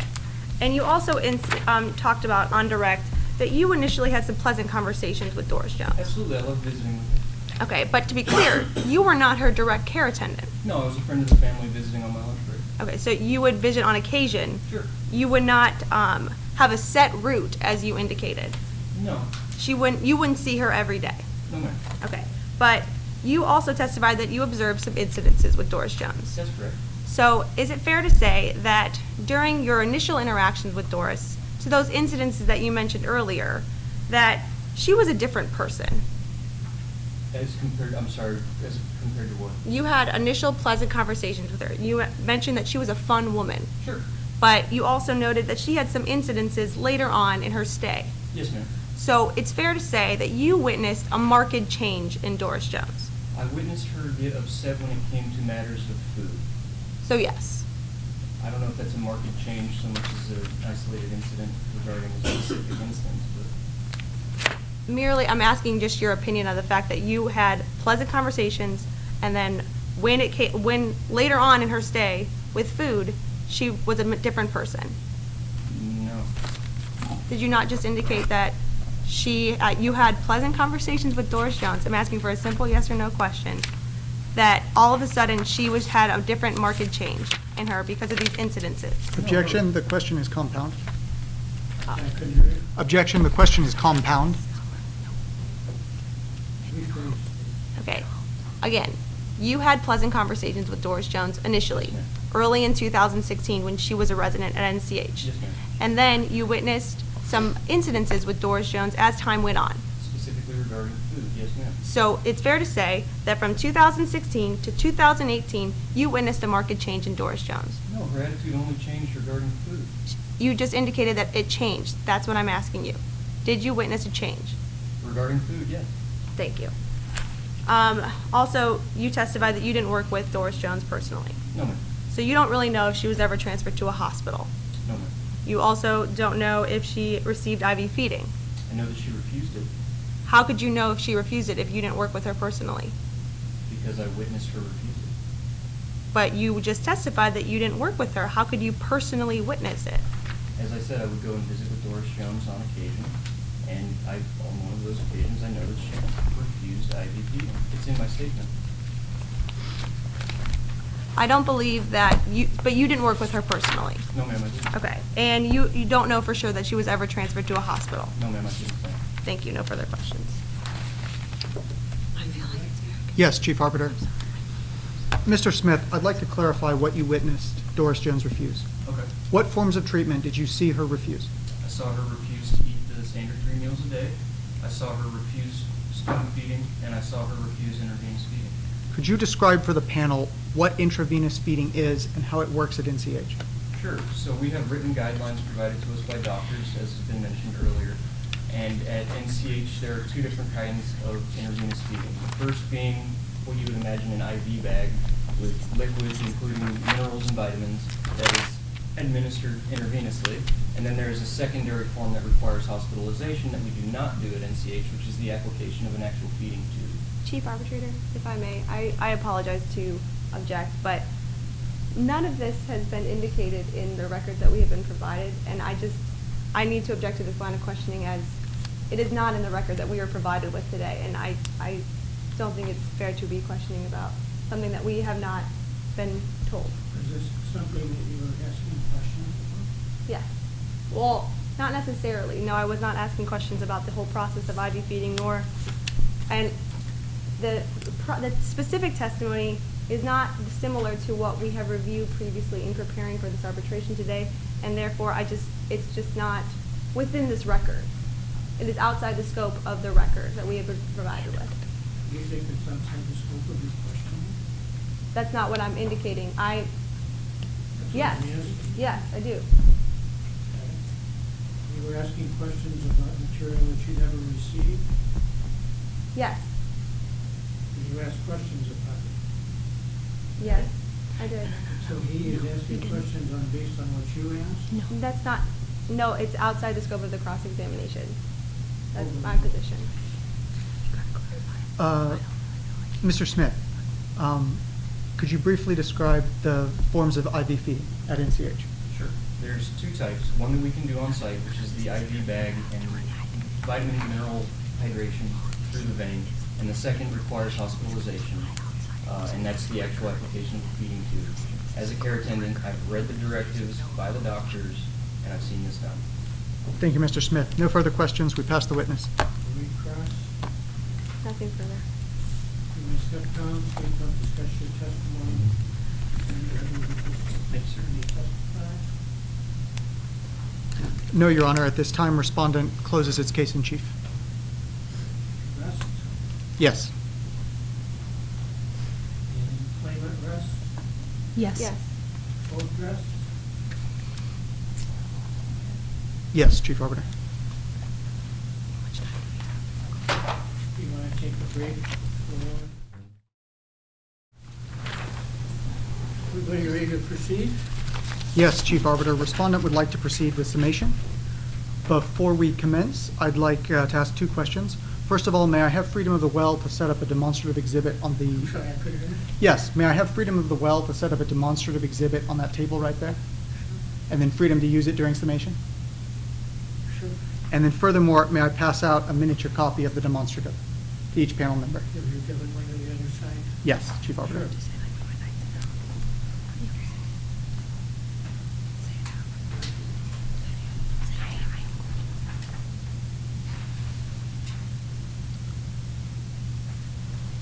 Thank you. Now, everyone knows that in real life, the claimant would go first, right? Yes, Chief Arbiter. We don't want children any bad habits. Members of the panel, if I may, one quick preliminary matter. There are facts assumed not in evidence here. For instance, the date that Doris Jones was supposedly consulted by a dietitian, that fact is not in evidence. There is no definitive date of that. And all of the... Is that by April 10th? Yes. I'm sorry, January 2018. The dietitian, there's nothing to support that. Okay.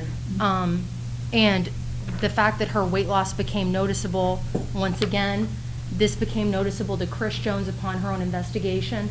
This is not necessarily when her weight loss was noticeable. What date are you talking about? I apologize, I'm talking about January 2nd. Doris's weight loss became noticeable.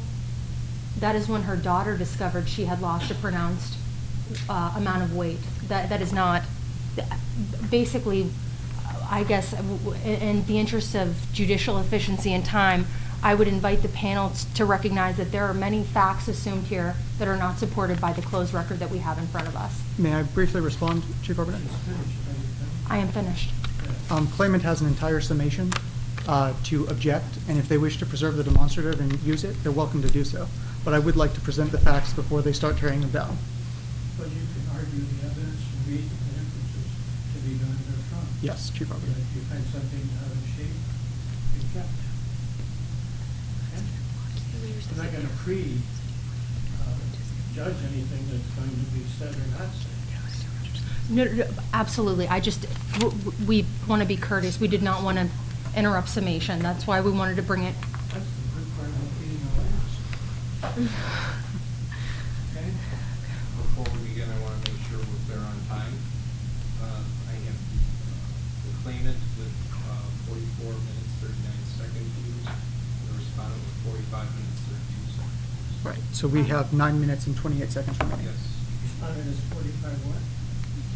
Respondent is 45, 32. Very close.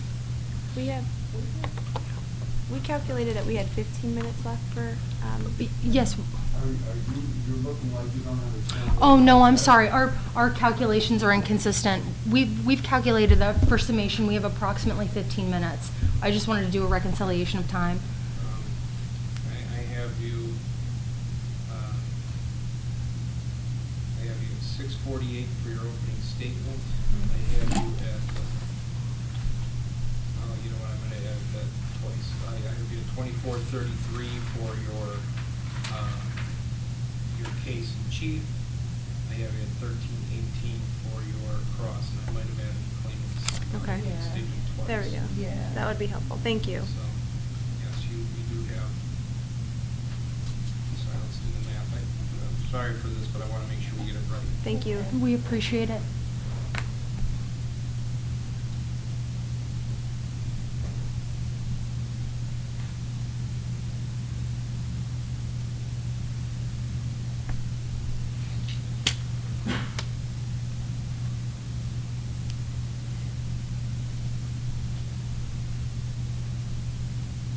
So I keep coming up with 4439. That's what I do. We had 6:47 for the opening, Okay. 13:49 for the first direct. I have more than that. Oh, okay. And then 8 for the second, oh, no, 9 for the second one. Then we had, our closing of the case in chief was 30 minutes and 30 seconds. 7:35 for the cross and 5:35 for the second cross.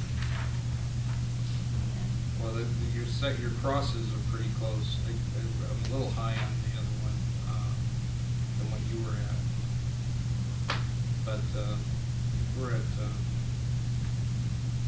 6.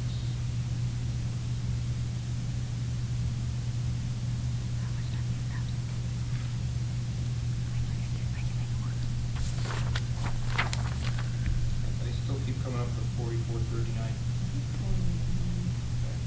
What is the total time that you have? Approximately 15 minutes. We have Total, what would you do? We have Oh, 41. 41. 43. 41, 43. Give him a number, Mike. I have 4439, that's what I have. Okay, well then, What about them? I I have them at 45:32.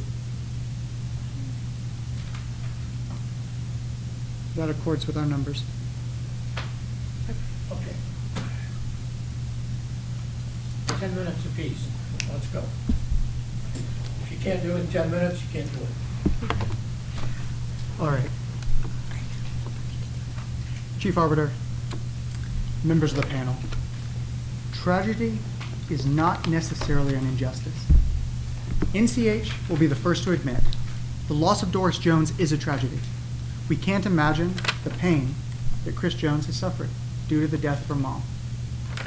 We also can't imagine the pain she suffered due to the death of her spouse. But those tragedies, neither one of them is NCH's fault. Yet she's claimed that NCH killed her mother and that NCH was in some way associated with the death of her spouse. That's right there in the social media post. All those thoughts are linked together. There are 4 different claims that you have to address at this arbitration. The first is a matter of jurisdiction. Was the contract binding on Doris Jones? And as a result, are any of these claims arbitrable before this panel? The answer to that question is yes. I'd refer you to New Dover Supreme Court, Larson v. ABC Homes. That's a 2016 New Dover Supreme Court case. And there they stated an adult child who assumes responsibility for all of their parents' affairs, or where the parent has a physical or mental limitation, may sign a contract to enter that person into an elder care facility. In this instance, that second prong is met. Chris Jones testified twice on direct and cross-examination that Doris Jones had a physical limitation. Namely, she was immobile. As a result, the claimant, Chris Jones and Doris Jones, are bound by the NCH contract. Let's go ahead and move on. You said that the case says that the child can put the parent into a facility. That she did.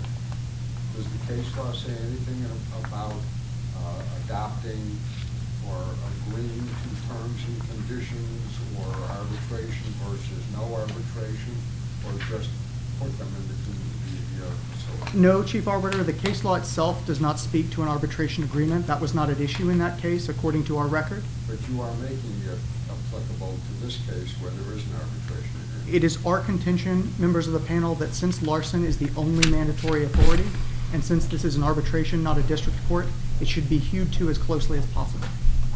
That leads us to the elephant in the room, the claim that all the other claims follow off of, the wrongful, negligent death of Doris Jones. Did NCH let her die? The answer to this question is no. The first element of negligence is duty. There's a huge disagreement about what duty was owed here. Respondent or claimant is attempting to really, based on the evidence, assert 2 separate duties. One, based on their medical expert, Gail Martinez, they're asserting a national standard of care. How do we know that? Because Chris Jones read it on the stand. It's the last sentence. This is under tab 9 of Respondent's Magenta binder. It said, it, referring to NCH, failed to act in a manner consistent with the national standard of care. But members of the panel, the national standard of care is not what's at issue here. According to the New Dover Supreme Court, in Maryland versus Bach, MD, the New Dover Supreme Court held that it's the local medical standard of care that controls in New Dover. That's why if you turn back to Respondents' expert, Dr. Fran Spevak, you will find that Spevak assesses NCH's conduct according to that local standard. How does this local standard emerge? Where does it come from? Members of the panel, take a look at this demonstrative. Imagine this sheet is the New Dover community. This big circle is all the healthcare providers in New Dover. The individual circles are individual providers. It's the sum of their conduct that creates the local medical standard of care. So what did Dr. Spevak say in her letter about this standard of care and whether or not NCH met it? Dr. Spevak stated, NCH's choice to use an outside contractor for food service provider is consistent with what other nursing homes in Landonville are doing. Check number 1. Second of all, Dr. Spevak said NCH made every reasonable effort to feed Miss Jones, going so far as to attempt spoon feeding. I am in constant contact with other physicians in Landonville, and to my knowledge, no patient has ever been transferred out of a nursing home simply because the patient was not eating. NCH acted reasonably. Not only did NCH meet the local standard of care, they exceeded it. According to Dr. Spevak, hospitalization wasn't required. According to Dr. Spevak, IV feeding wasn't required. Yet, I turn you now to the timeline. This is the document I handed out to you previously. This goes to breach and causation. There's no dispute whatsoever that in April 2016, Doris Jones was admitted. Where the dispute begins is about what happened on January 2nd. We know by January 2nd, Doris Jones had lost weight. And we heard from the CEO, Morgan Kestrel, that NCH changed its food service provider in 2018.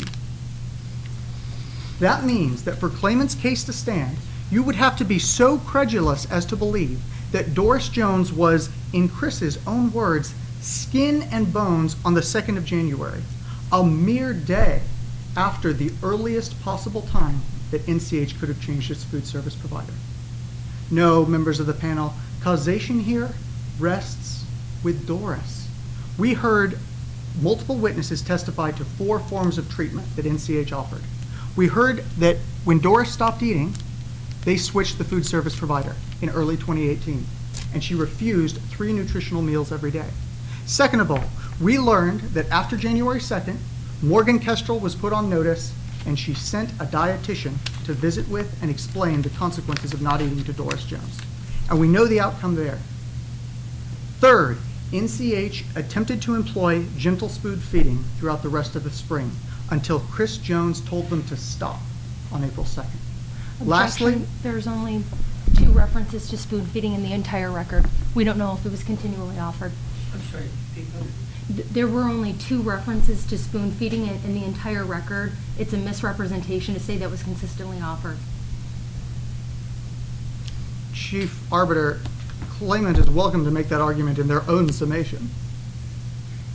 What, she's also entitled to object to something that she doesn't think was in the record. Sure. Do you think it was in the record? I would agree that there are 2 instances specifically that we elicited under cross-examination. Okay. 2, you think? Two. All right. So we know there were at least 2 spoon feeding attempts. Third, we know there was another form of treatment offered, intravenous feeding. Objection. There's only 1 witness to testify to that, actually an adversarial witness. That's also a point in contention in this case. We do not know for sure if she was offered IV What's the feeding. objection? That it assumes facts, not an evidence, or facts not mutually agreed upon by the parties. We do not know that she was offered IV feeding. Well, if everybody agrees with all the facts, we don't need a hearing. You can just go to the bathroom and settle it, can't you? I'm not sure I understand. If everybody agrees with all the facts and there's no facts in issue. We have facts in issue, do we not? Precisely, and this is one of the foremost factors. Overruled. Okay. Go ahead. All right. Chief You get Arbiter. the argument last. Let's move on to the 4th issue, the 4th element here, damages. And you'll notice Claimant has been oddly silent about this. Why? Because they picked $1 million out of a hat. There hasn't been a single piece of evidence or testimony, actuarial tables, anything, stating that $1 million is an appropriate recovery here. That leads us to emotional distress and finally our counterclaim. Regarding emotional distress, we heard testimony from Chris Jones that she's not sleeping as often as she used to. However, we also heard testimony from Alex Smith, a disinterested party, who said that Chris Jones confided and that he learned that she was sleeping even after Doris's death. I furthermore renew the argument that this $100,000 has no legal basis. Damages weren't proved, they never directed on it. That leads us to the counterclaim here. Was NCH defamed? The answer is yes. False, unprivileged statements were made. Chris Jones alleged that NCH killed his mother. Yet, as we've already seen, that's not true. Further, Chris linked the death of his spouse, her spouse, to NCH's conduct. Once again, not true. These statements were made about NCH, and they negatively impacted NCH. How did we show damages? We heard from Morgan Kestrel herself that at least 1 family withdrew from NCH, and as a result, NCH lost $50,000. That's the basis for our damages claim here. In conclusion, members of the panel, Not all tragedies are an injustice. It's true, the Jones family has suffered. NCH has also suffered by losing a member of the NCH family. But it's NCH who has the legal claim here. NCH was defamed. You should not allow a local business whose employees shepherd our loved ones in their twilight years to suffer unjustly. Thank you very much for your time. Ready to go? Yes.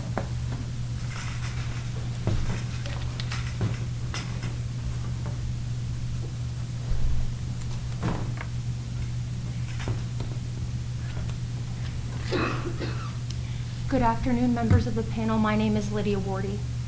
Before you is a simple case about the bottom line. There are three basic claims before you today: the enforceability of the arbitration agreement, the negligent and wrongful death of Doris Jones, and the respondent's counter-defamation claim. I will address each of these claims in turn. Consider the Joneses' first experience with NCH, move-in day. We learned that when both Chris and Doris Jones expressly told Morgan Kestrel they did not understand the NCH admissions contract, it was then that Ms. Kestrel took Chris by the hand and told her, if you love your mother, you'll sign this contract. But members of the panel, you learned today Chris Jones did not have the legal authority to enter into a contract on behalf of her mother. While such an arbitration agreement may still be enforceable, as per Larson v. ABC Homes, the Restatement Second of Contracts expressly permits the finder of fact to sever and void any portion of a contract it deems to be unjust. Members of the panel, consider the complete inequity of bargaining power here. When someone is enticed into signing a contract by the CEO, but doesn't even understand what the word arbitration means, fundamental fairness would dictate that such a provision be voided, and accordingly the claimant respectfully requests that the arbitration agreement be invalid and non-binding upon Chris Jones. But members of the panel, we learned today NCH has a pattern of prioritizing their capital over care. In 2009, the Department of Human Services recognized that NCH's cuts to direct care staff put their patients at risk. Yet, less than 10 years later, NCH implemented drastic cuts again, but this time a resident died. Members of the panel, this whole case circles around negligence. And for that negligence, Chris Jones has brought two claims under New Dover law. First, a survivorship action, which enables Chris to stand in her mother's shoes and seek compensation for her unnecessary death. And second, a wrongful death claim for the pain and suffering Chris has herself endured. Now, to prevail under either of these claims, the claimant must prove the common law elements of negligence: duty, breach, causation, and damages. First, NCH does not dispute its duty to provide Doris Jones with adequate nutrition and hydration, the most basic form of medical care. And I'd like to turn your attention to the fact that while the respondent was quick to criticize our expert, their expert isn't even certain if food and water constitute medical treatment. And if they wouldn't, then the national standard of care would apply. There's a glaring inconsistency between the respondent's dependence on their expert report and the fact that their expert doesn't even agree with the respondent's own response from this arbitration stating food and water were medical treatment. Members of the panel, we learned today that NCH failed to meet even this very basic duty to provide food and water to Doris Jones, and this brings me to breach. The claimant urges this panel to apply the common law national standard.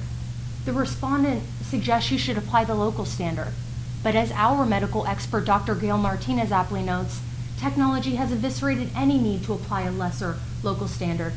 But even if this panel should apply the local standard, the claimant has nonetheless proved NCH breached its duty. Under the local standard, which pertains exclusively to medical care in New Dover, the medical professional must act as the average qualified medical professional would have acted in that situation. Now let's talk about the situation at hand and how NCH breaches duty. As our medical expert explained, and the respondent agrees, the provision of nutrition and hydration is a form of medical treatment and a critical one at that. We learned today that when NCH terminated all of its full-time in-house kitchen staff in favor of a cheap alternative, they were no longer able to accommodate the unique dietary needs of its residents. Del Pearson told you this new food provider implemented a take-it-or-leave-it approach to dining. They offered a single choice of food per meal without so much as an alternative. Practically speaking, this means if you don't like what NCH is serving for breakfast, lunch, or dinner, you do not eat breakfast, lunch, or dinner, as unfortunately was the case with Mrs. Jones. Contrary to the respondents' assertions today, NCH should not have a duty to merely serve Chris Jones 3 meals a day, 3 standard meals, as Mr. Smith said. NCH had a duty to provide Mrs. Jones with medical care, which in this case included ensuring she had the nutrients she needed to live. Basic human needs. Now, when someone's refusing to eat or drink for months on end, you'd think that their paid caregiver would look into it. But after the sweeping terminations at NCH, we learned care attendants were few and far between. Members of the panel, critically, there is no dispute. The claimant agrees that the changes at NCH occurred in 2018. But that also coincided with Mrs. Jones' need. That was when the duty was breached in 2018. And those staff cuts, in addition to the change in food service provider, rendered NCH incapable to effectively meet Doris Jones' needs.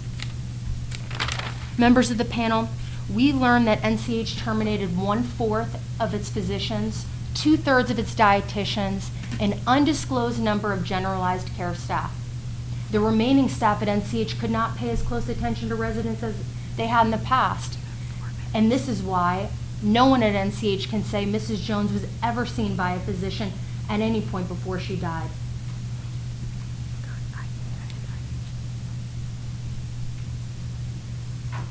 Alex Smith also told us that NCH allegedly attempted IV feeding, but Mrs. Jones refused. Members of the panel, Alex Smith also told us today when he first met Mrs. Jones, she was pleasant, fun, easy to work with. Then he saw her later, and while he did not want to admit this on cross-examination, she was screaming, erratic, throwing utensils, refusing care.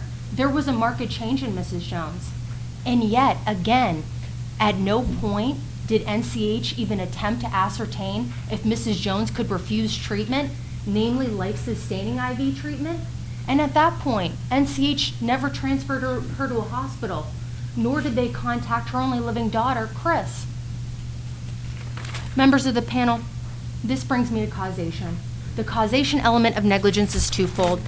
The claimant must prove both actual and proximate cause. The claimant has proved actual cause, but for the defendant's negligent act, the injury would not have occurred.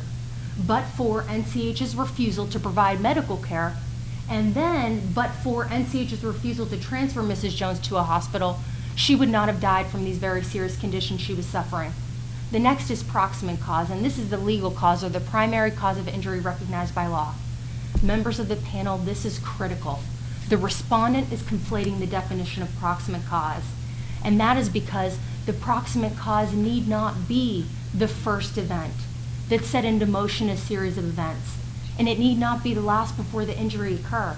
Instead, the proximate cause is any action that produced a foreseeable consequence without intervention from anything or anyone. When NCH failed 4 months to ensure Doris Jones had adequate nutrition and hydration, it was foreseeable that she, like any other living being, would die. Members of the panel, they became aware that she was struggling here. They were effectively on notice because Chris spoke up when she came to visit. Yet between January 2nd and her death on May 1st, NCH made one half-hearted attempt for Mrs. Jones. A dietitian went to see her and told her not eating is a health risk.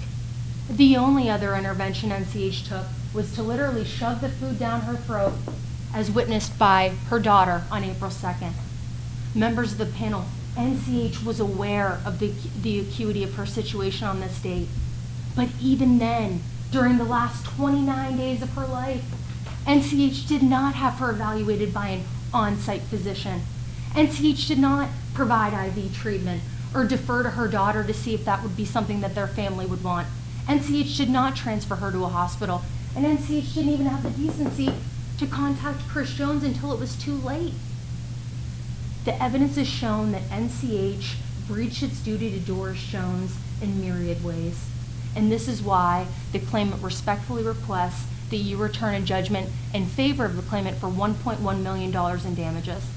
Now, with respect to the calculation of damages, The restatement of torts instructs that in a wrongful death case, damages are not only for the death, but also for the pain, harm, and suffering endured during life. Doris Jones died after starving for a period of over 4 months. That is why the claimant respectfully requests $1 million in damages. With respect to the negligent and intentional infliction of emotional distress, the conduct must be so egregious, so outrageous, it shocks the conscience. You heard today not one NCH employee thought Doris Jones was in a stable medical condition, but no one helped her. Now, loss of consortium damages are appropriate when the injury is so permanent as to destroy the parent-child relationship. The death of Doris Jones permanently destroyed the multifaceted relationship she had with her daughter. Best friend, mother-daughter, mutual caregiver. Finally, members of the panel, with respect to the respondent's counter-defamation claim, Chris Jones does not deny making statements on social media or directly to Alex Smith. But as the restatement of torts instructs, truth is a defense in these cases, and the weight of the evidence is shown that Chris Jones' statements, both online and to Mr. Smith, were in fact true. Further, we heard Mr. Smith himself. Thank you.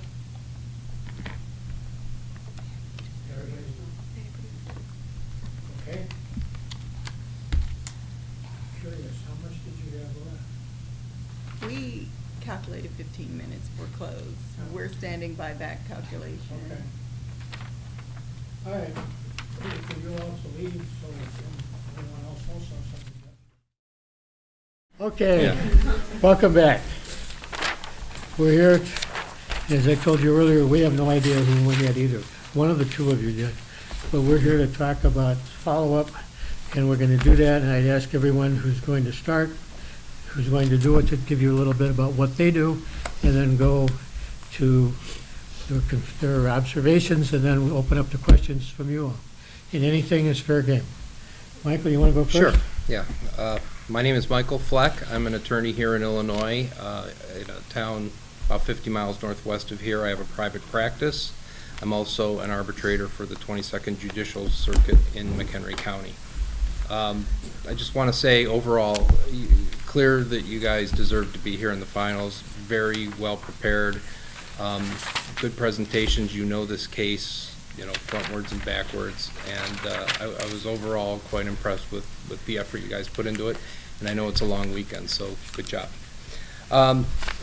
Couple of quick comments. I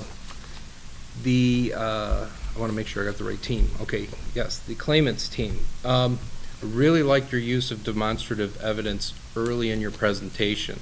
It was very compelling to watch you draw those zeros on there, and then to leave it up there. Okay, it was that was well done. Your opening statement was quite good. It told us exactly what we needed to know about what your roadmap was. It was clear. It was concise. It was well paced. I was really I knew what we were getting into after you did that. So nice job. A couple of things that working on going forward, and this is good for your practice. Really is.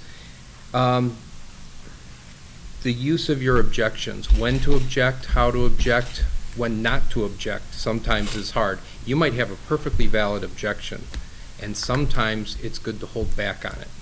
You might let the other side go through something and save it for cross-examination, save it for closing argument if you need to. Because I think both sides had some problems with dealing with those objections, and it sort of ruined the flow of what you were trying to do. So think about that going forward. And sometimes, this is a one to deal with as well, handling adversity from a panel or from the bench. You might not like a ruling on an objection, you might not like a ruling on a motion, but you got to go forward. You still have to advocate for your client. You still have to keep pushing through, and do not get thrown off of what you intended to come into this room or a courtroom to do. All right? Team Magenta, which is the respondent. I thought you guys did a great job of pointing out the deficiencies in the other side's case.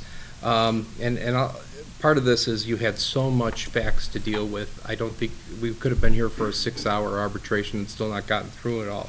But pointing out that there were deficiencies in proof of damages, when you got to proximate cause issues, I thought that was pretty good as well. The summation was very good, and that kind of ties into that. That's the other thing that I wanted to point out. I also thought that one thing that you can work on is really understanding those rules of evidence. I've been doing this for 23 years. I'm still reading that book all the time, and I have it up when I'm doing a trial because it's just something you need to know. When you're doing cross-examination, remember you are the star of that moment. Don't let a witness take over your thunder. Keep asking your leading questions. Keep looking for yes or no. If they start to, which is what a witness should do, is start to get more explanation in, you need to keep moving forward and control that witness on cross-examination. But overall, really good job, all of you. Witnesses, well prepared, everything. Thanks.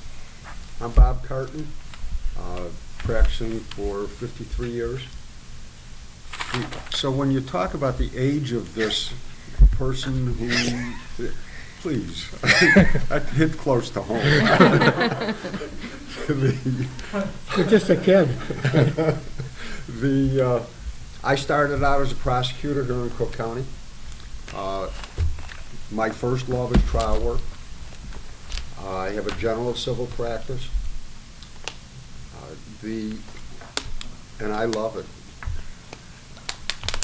I agree. You belong here. You were very impressive.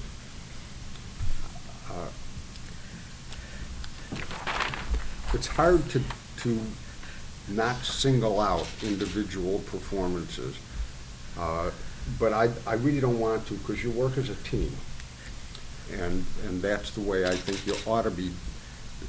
The comment ought to be made, except for one: your use of the word myriad in your closing. You used it correctly. And I want to compliment you on that. I rarely see it used correctly. You didn't say myriad of. You just said myriad, whatever it was. Well done.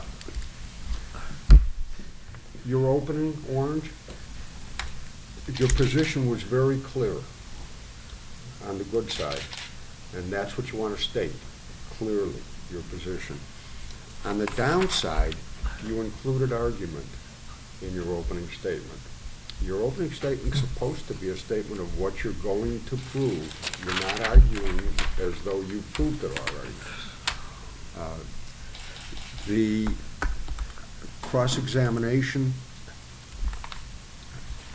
really for both of you, too often the one doing the cross-examination was doing it as though you were the testifier. You were making statements, and over again you'd be making statements. Isn't it true that? Isn't it true that? Would you agree that? Kind of thing. That isn't putting the witness in a box. On cross-examination, your job is to make sure the witness says what you want them to say. I also noticed a couple of times on cross-examination that the question that you asked didn't quite fit in, or the answer you wanted to get didn't quite fit into the record. Don't ever ask a question if you don't know what the answer is going to be. And if they give you an answer that is different from what's in the record, nail them. You know the record cold. Don't let a witness get away with that. The dealing with objections, universal problem. Make your objection, support it, stop. One of the toughest things we were talking for a lawyer to learn is when you stop. You've made your point, the judge is going to rule the way the judge is going to rule. Stop. You make a record. That's what it's for. We will spend a lot of time here already. I hate to stop, but I'm going to. You don't have to. Hi, my name is Danielle Pappas. I'm a litigation attorney here in Chicago at a law firm called Lewis Brisbois. We're a full-service firm, but I practice primarily in insurance defense litigation. I have represented plaintiffs in the past as well, and I'm a member of our medical malpractice and elder care law group, so this problem is very familiar to me. I deal with a lot of cases with similar fact patterns. Overall, I think everybody did a great job. You should all be very proud of yourselves. Certainly the quality of lawyering that is going on in this room is something that is inspiring, and we look forward to seeing you in the courtroom and at arbitrations in the near future. My predecessors here made a lot of the same points that I was going to make. I think for the Orange team, the things that really stood out to me were, I thought your oration skills were excellent. I thought you really articulated the points that you needed to make in your opening statement and in the closing argument very well. Of course, I do agree that you need to be very careful about confining the opening statement to what the evidence is going to show and not making argument. I think that you did a good job of highlighting the necessary elements of your prima facie case, which was great. I think in terms of things that could be worked on, articulating the objections and appropriate timing of objections is really important. And then, of course, not being thrown off when your objection is not taken the way that you want it to by the court. I think for everybody, form of the question on cross-examination is really important. When you're looking for a yes or no answer, you have to ask a yes or no question, right? And sometimes that can be difficult when you get in the flow with a witness. So I think that's something that everybody could kind of think about, the form of the question in terms of their cross-examination in future events.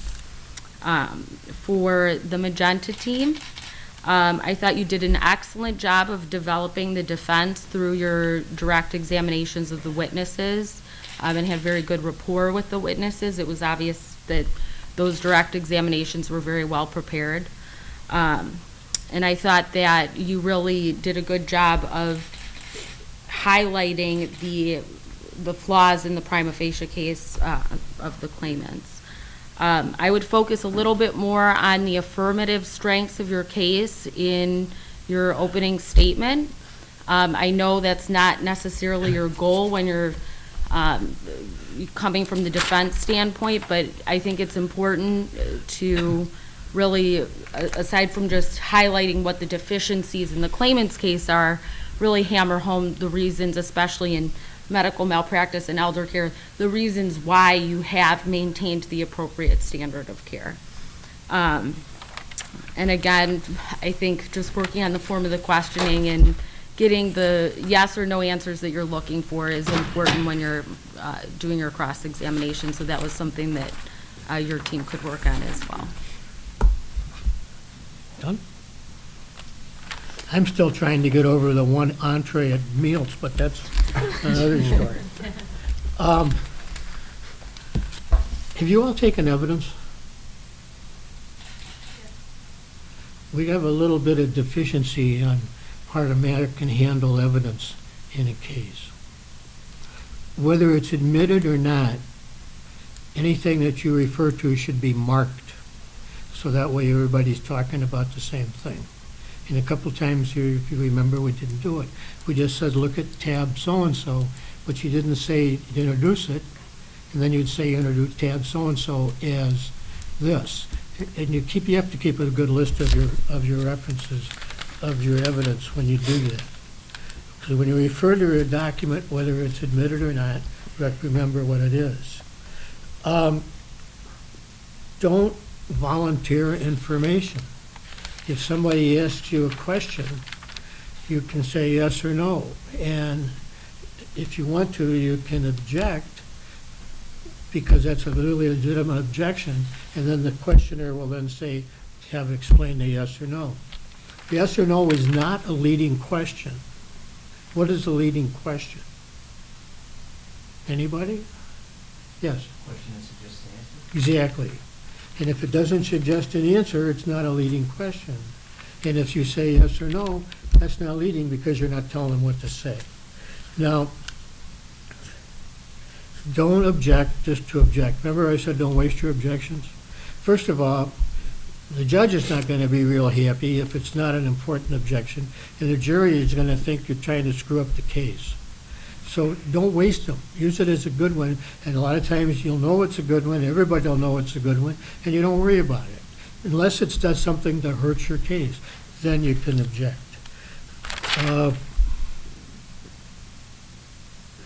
We always say that you shouldn't ask a question, especially on cross-examination, that you don't know the answer to.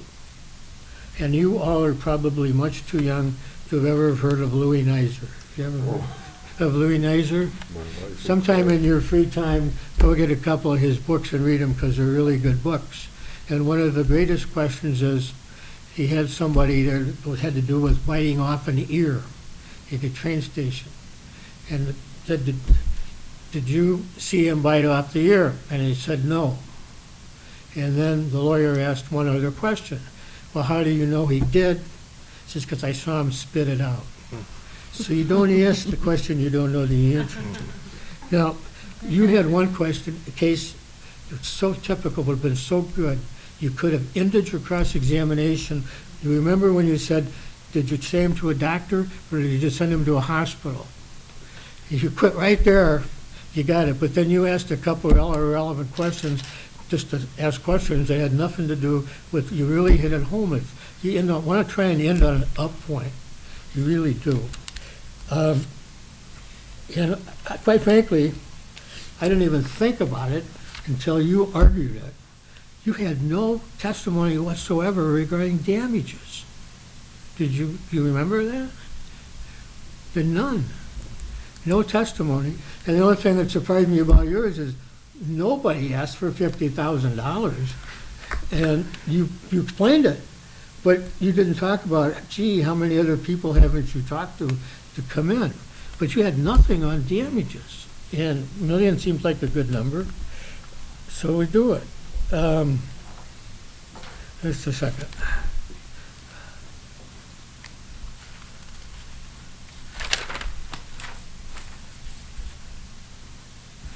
Well, duty, breach, causation, and damages, you got that. It was a very long problem with a lot of stuff, probably too much stuff. It never, the arbitration issue should never come up before an arbitration committee. If somebody objected to arbitration, that should have been done before it ever got to a hearing. It was a red herring in the case. So you didn't need that. What else did I have?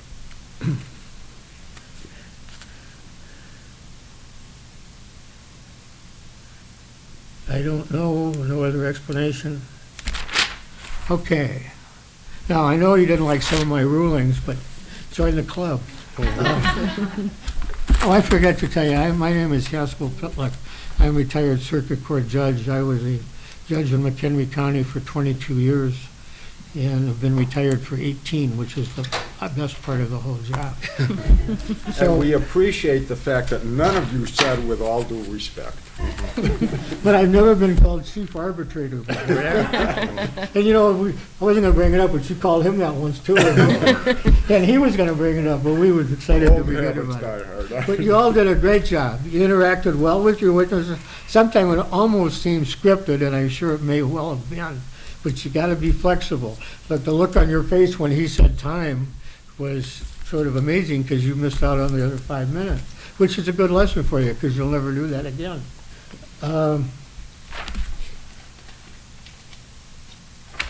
That's it. Do you have any questions of us? None? I have one question, Your Honor. How do you spell Nizer? Spell what? Nizer, Louis Nizer. Oh, Annie.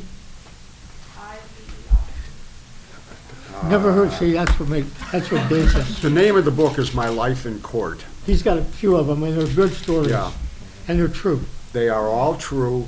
He's very funny and very poignant. And he was a damn good lawyer.